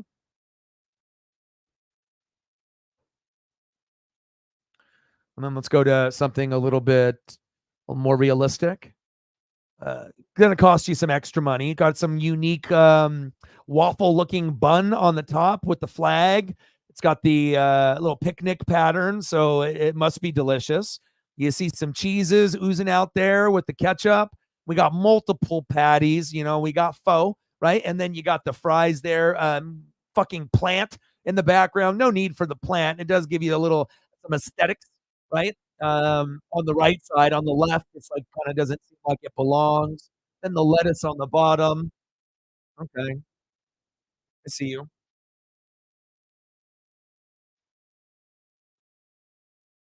All right, look at the Nuggets and the Clippers. Is this still going? Let's check. Let's check. Always got to make sure. Don't know if that's going or not. That's maybe over too.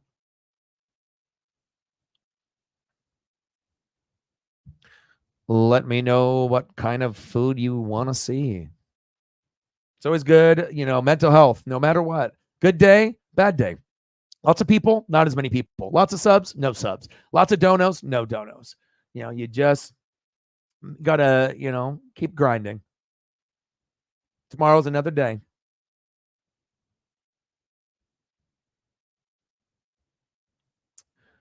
A bloomin' baked potato. And I don't care who you are or what race you are or how old you are or where you're from on the globe. This is good.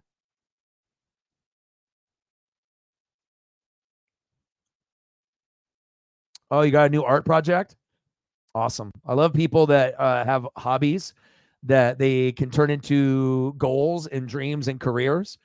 Sometimes you just got to believe in yourself, right? And then if you have good people around you that believe in you, sometimes that's all you need, to be able to try to do something. But also I have to realize that if you're not fully committed, then don't do it, because you're going to get your heart broken. It's, like I said, I've been doing this for a long, long time. And if you don't have, a very strong mind and heart, and you can still go through the depression and the anxiety, but just like these burnt ends, I mean, sometimes you get burnt. Okay. Sometimes you get depressed. Sometimes you get anxiety. Sometimes you get depression. Sometimes you get a feeling of not being loved or appreciated. Some days are rougher than others, but if you would do it for free, and you would, even if you got bills and, but just in general, if you have a dream and you would do it for free, then it's something real. If you're only going to do the dream or the goal for money, then it's not a real dream. It's just like a side hustle, something where you're trying to make the money.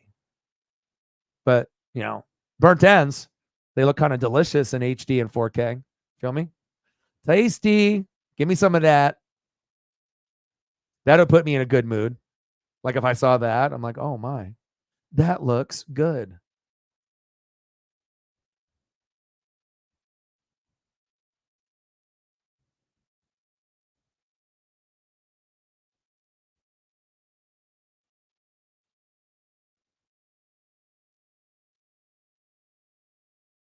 I'm a sucker for a good nacho. And apparently this one is like 1, 2, 3, 4, 5, 6. So this is like an extreme situation here. And obviously, each one will, not everyone's going to like everything that's on there, but I like it because it gives me options.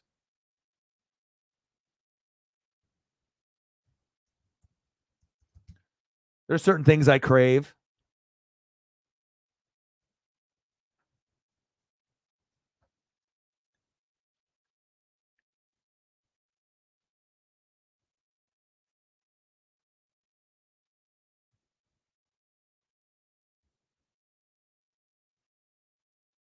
Let's see if I can find it.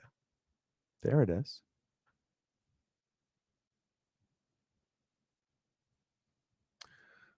Nacho Mountain. Nacho Libre. Just layers on layers on layers. Like I've been craving a couple things. $1 holla. Appreciate you.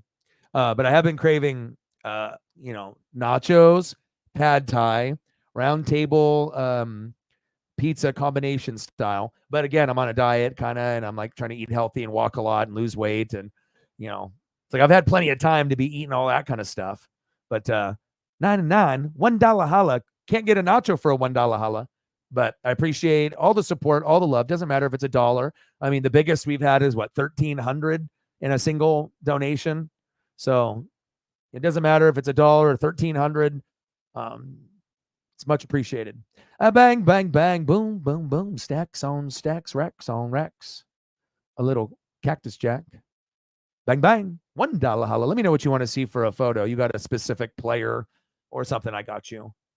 I got you. Let me know. Yeah. Yeah. I mean, like I said, anytime that we can, have something rather than nothing, regardless of how many people that we have, and trying to build the fan base more and more. And sometimes you're going to have people that are going to donate all the time, sometimes once in a while, and then you're going to get people that are never going to donate. It's just how it is, and or you'll get someone that's a never donator that maybe one day you'll finally earn their first dono. And then if that happens, then it probably won't be their last if they like you or love you, because that's typically how it goes.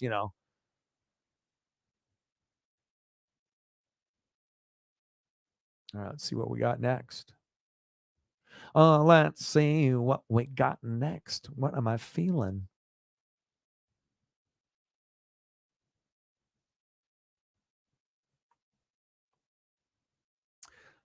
I live here in the Pacific Northwest. It's beautiful. And we got a lot of cultures, a lot of races, a lot of vibes, a lot of food. The food cart industry in the Pacific Northwest is incredible. It's one of the best in the country. Um, you're going to get so many people that are transplants from other places. But with gumbo and food from Nolans, right? I've never been there.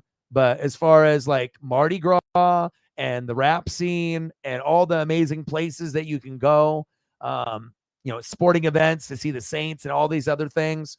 I don't know. If I was going to go there, I would just like, I want to go eat at like the 5 best places in the entire state. Take me. That's what I would want to do. And then, I've watched all the cooking shows, Gordon Ramsay, Guy Fieri, Man versus Food, Man versus Wild, but that's different. But Man versus Food, and there's others that like Meg watches, like Chopped, and a few of these others. I guess it just depends on your style and if it's like competition style and how you like the host and like the people that are like the contestants. Everyone has a different vibe, but I like the Gordon Ramsay stuff because I like to get to know the stories of the people, and when they cry and they get emotional, like I feel like I can get emotional and I can feel that vibe. Like if they have like a very emotional story, I like to ride or die for those people, and I'm going to give them that extra juju while I'm watching, even if they've already declared the winner. I like to be able to root for those people that can create amazing things, especially it's artwork, and then obviously if you know how to cook, I mean it's it takes you to another level with the skill set and whatnot. So I like to get emotional while I watch the emotional, and then root for the emotional person to get more emotional when they win. And then I'm like, yes, this is life. Some food or some animal pics. Okay, we can do that. I got the gumbo. What else was I feeling? I was feeling kind of some vibes. This is also good at a Mexican restaurant in your hometown. You want the chicken tortilla soup. It's a very good look if you got a good Mexican spot. You can do the enchilada plate. There's many places that are going to have the tacos, the street style, the specialty, the taco truck style, right? But the tortilla soup though, with the chicken, no, that takes it to another level. I need that.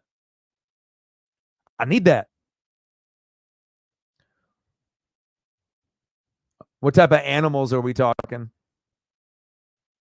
What type of animal or animals are we talking? Like penguins? Are we talking like marine life?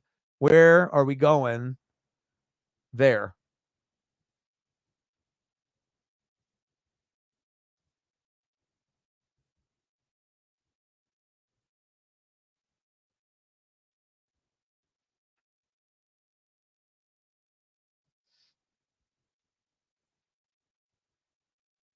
All right, let's look at this.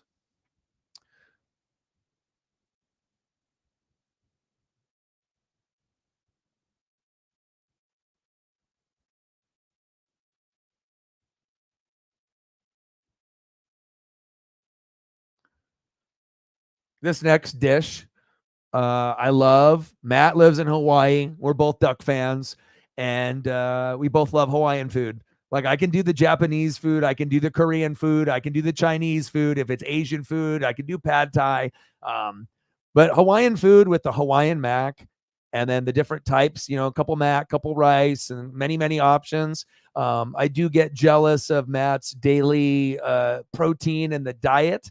Obviously, you're going to have to be able to work out because you could be very easy to get fat eating food like this on the daily or eating it multiple times a day. But good Hawaiian food, I would say most states are going to have at least one place that does it all right or good. Some places are going to be the top of the line, like actually in Hawaii, like Matt is, right? But here in Oregon, we got a couple. There's a couple imitation places, but the place that I think that I like the best without really going out of my way is a place called Roxy's. And they got a couple locations, not like 10, more like probably 3 to 5, but it's really good, and it's kind of expensive. It's decently priced, but I mean, you're paying a little bit, but it always tastes great, and it's never a bad meal. And anytime you can go somewhere, you can say you've never had a bad meal. You can't say that about McDonald's or Burger King because you got a burger or nuggets under a heat lamp after an hour and you ate it anyways. Whether you were faded or not, you said, fuck it. This is tastes like shit, but I'm still going to eat it. Right? Everyone's been there.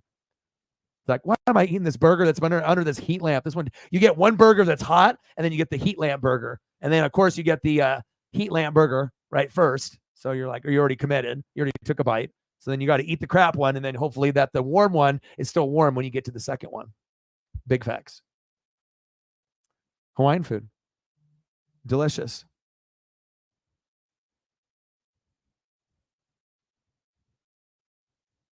All the baseball deals are starting to come through. Now you're starting to get happy. I know you're getting bored.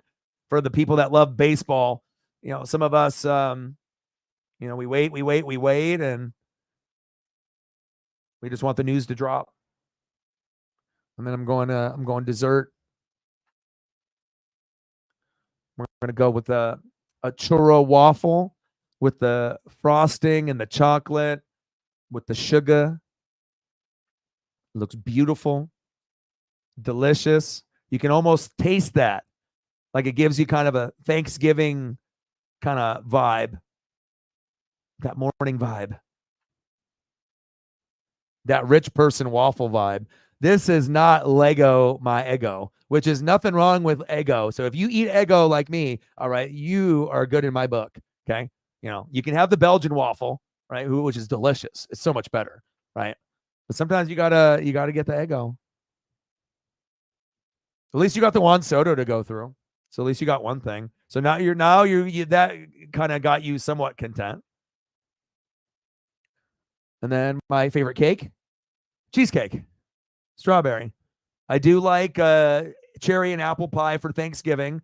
Pumpkin isn't my favorite, but if it's made good, I'll eat it and I'll enjoy it just because I only eat it once a year. But I definitely would go for apple and cherry first. But if we're doing a cake, cheesecake. And then if we get the whole strawberry and the strawberry goo, you get the strawberry goo with the strawberries, not just the strawberries that are fresh that were just like washed and cut, and then they put it on the cheesecake. No, you got to have the drizzle, right? Wheezing the juice. Encino Man, watch that. But the Juan Soto went through, so that's good. You got one. Cheesecake. Have one, have two, have many.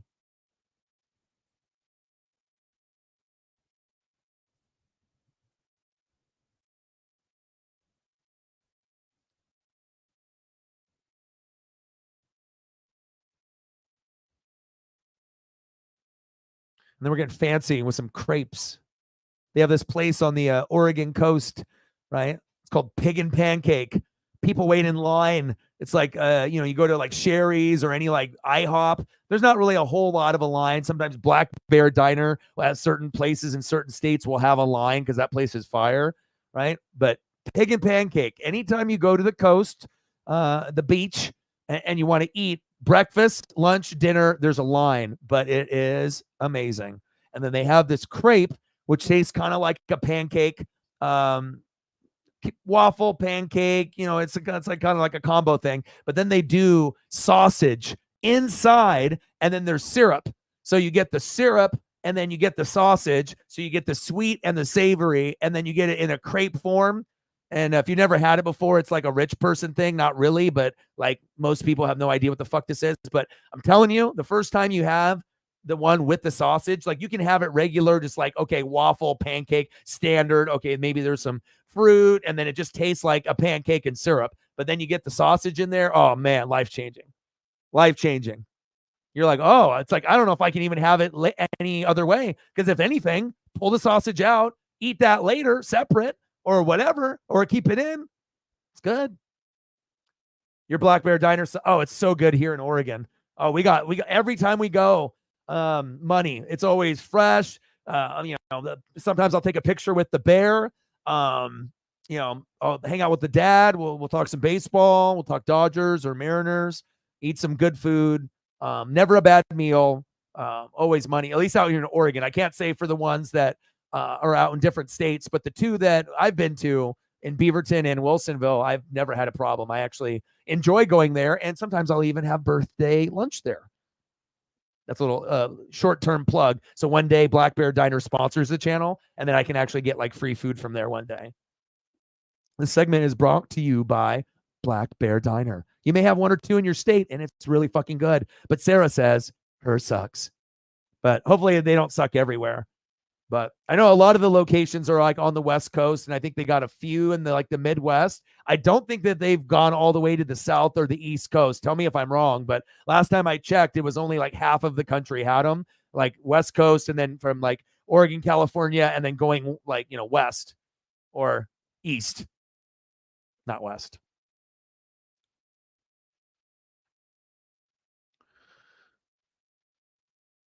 All right, I'm looking. I'm looking. What did you want to see for an animal? What are we talking? Type in the animal.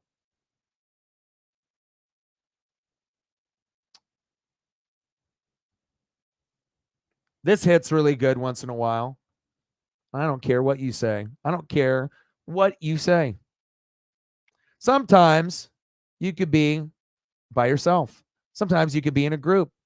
Sometimes you could be with somebody. Lasagna.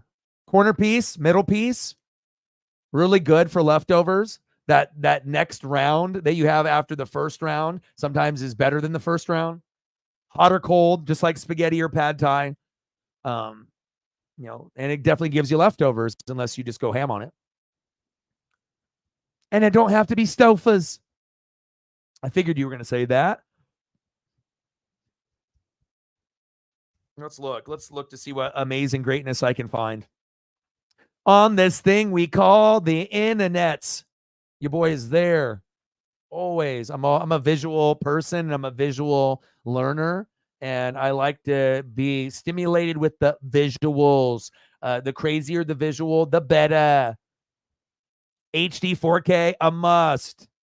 Like, one day that's what the, channel at some point will be. People will just donate, and then I'll just put up whatever they want to see. And then that'll just be the show. That's like everyone's like favorite swag thing. And then people will just donate like the $10 dono or higher. And then we'll just have a show purely for the fans for whatever they want, whatever they love the most. I don't know. I think that would be great. I like to be able to see what other people are interested in. It's like when I take Paisley on a walk, I like to look at everyone's like Christmas ornaments, if they decorated, if they didn't, if they got like certain like ornaments in front of their house and stuff. Like, what kind of swag does each person have? And why did they do the thing that they do with their house? Like the way that they have their, stuff set up in that particular way. If they have decorations, like why did they do it this way? Like, you could definitely tell the people that have a different sense of style. And it also depends on what kind of neighborhood that you live in. Damas. He said lasagna. Smiley face. It's fucking good, man. What you know about the lasagna? And it depends if you have like the middle piece is the best, but if you have to take a corner, it's not like you're going to say no. It's like, okay, that one back side of it might be a little hard and crispy. You might have to like cut some of it off. It might be a little chewy. Fuck it. At least you get a piece, right? Lasagna. It's good. I haven't had one in a long time. Visuals. We're going to Africa and beyond. And I like seeing things of family, and I like seeing things of love. Too many haters out there.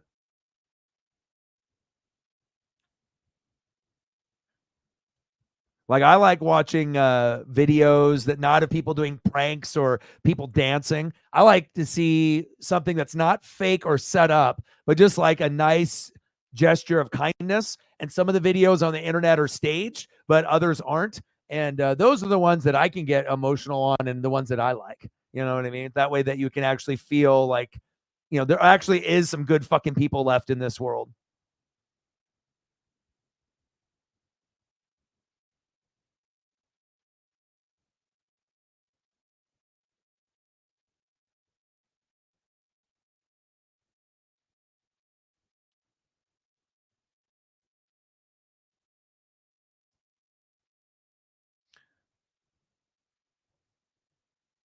And then you got to look at the babies.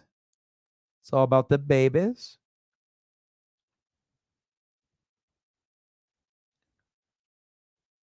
So we only have a couple minutes to get to that 3-hour mark. So let's just do that. I like rounded numbers. So we'll go here for just another 3 minutes and then we'll call it a day. And then we'll go do Kraken tomorrow.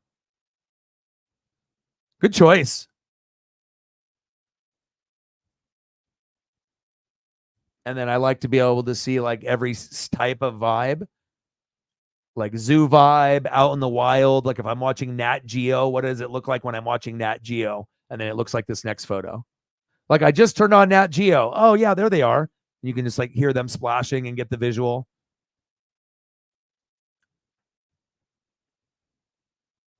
I'm a fan of good photography and being able to pick up moments in time when your life stands still and you can get a moment in time that was captured by a brilliant photographer risking their life to get close. So that one day that I could show it on the channel. I mean, even the bird gets love. It's like, man, this is great. I'm just going to post up here. He's not going to eat me. I'm good.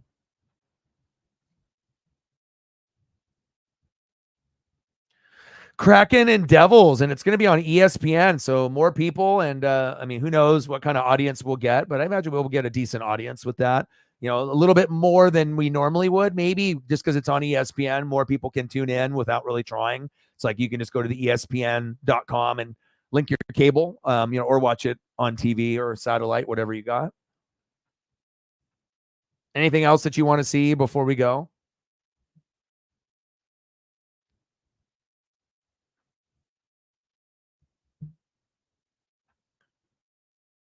I like that one. That's nice. It gives a vibe.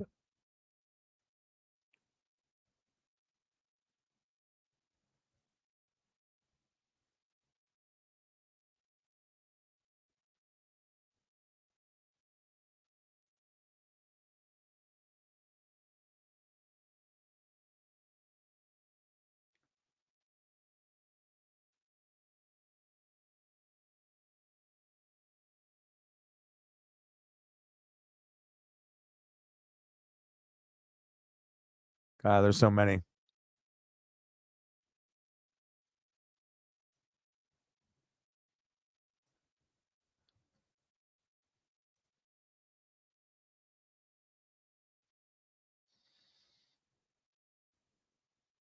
Visual stimulation with the pictures, with the babies, with the love.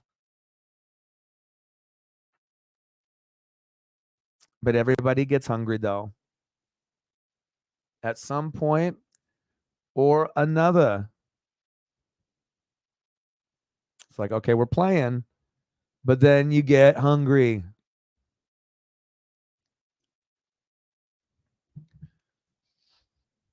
I love you guys.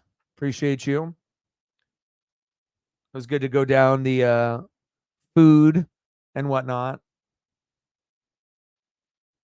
And it's always cool to be able to get each individual's thing because based on, all the different people that we have, it's everyone's different. So one day it might be elephants. The next day it might be cars, muscle cars from the 70s. And then the next day it might be old school wrestlers from the 80s or 90s. Or it could be an elephant or something else. Well, I appreciate you guys very much. I'm going to eat Snug, the pup that is called Paisley, go for a walk. And yeah, and we'll do the Kraken tomorrow. I'm super excited.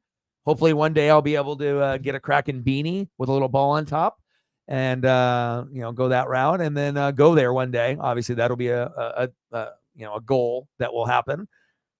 And final score 110-106 Warriors. Steph Curry, Chef Curry cooking in the building. I appreciate every single person that donated, commented, shared, as well as the people that watched on Twitter/X. Meg, Sarah, Damas, and all the rest. Judah, Crypto, you know what it is. And I hope everyone has a good rest of their night. And I'll be back tomorrow for the Kraken and the Devils. And I got one question for you. Who talk sports like us? Your boy Ryan, Northwest Sports Fanatics. And I'm out. Gang. Gang, gang.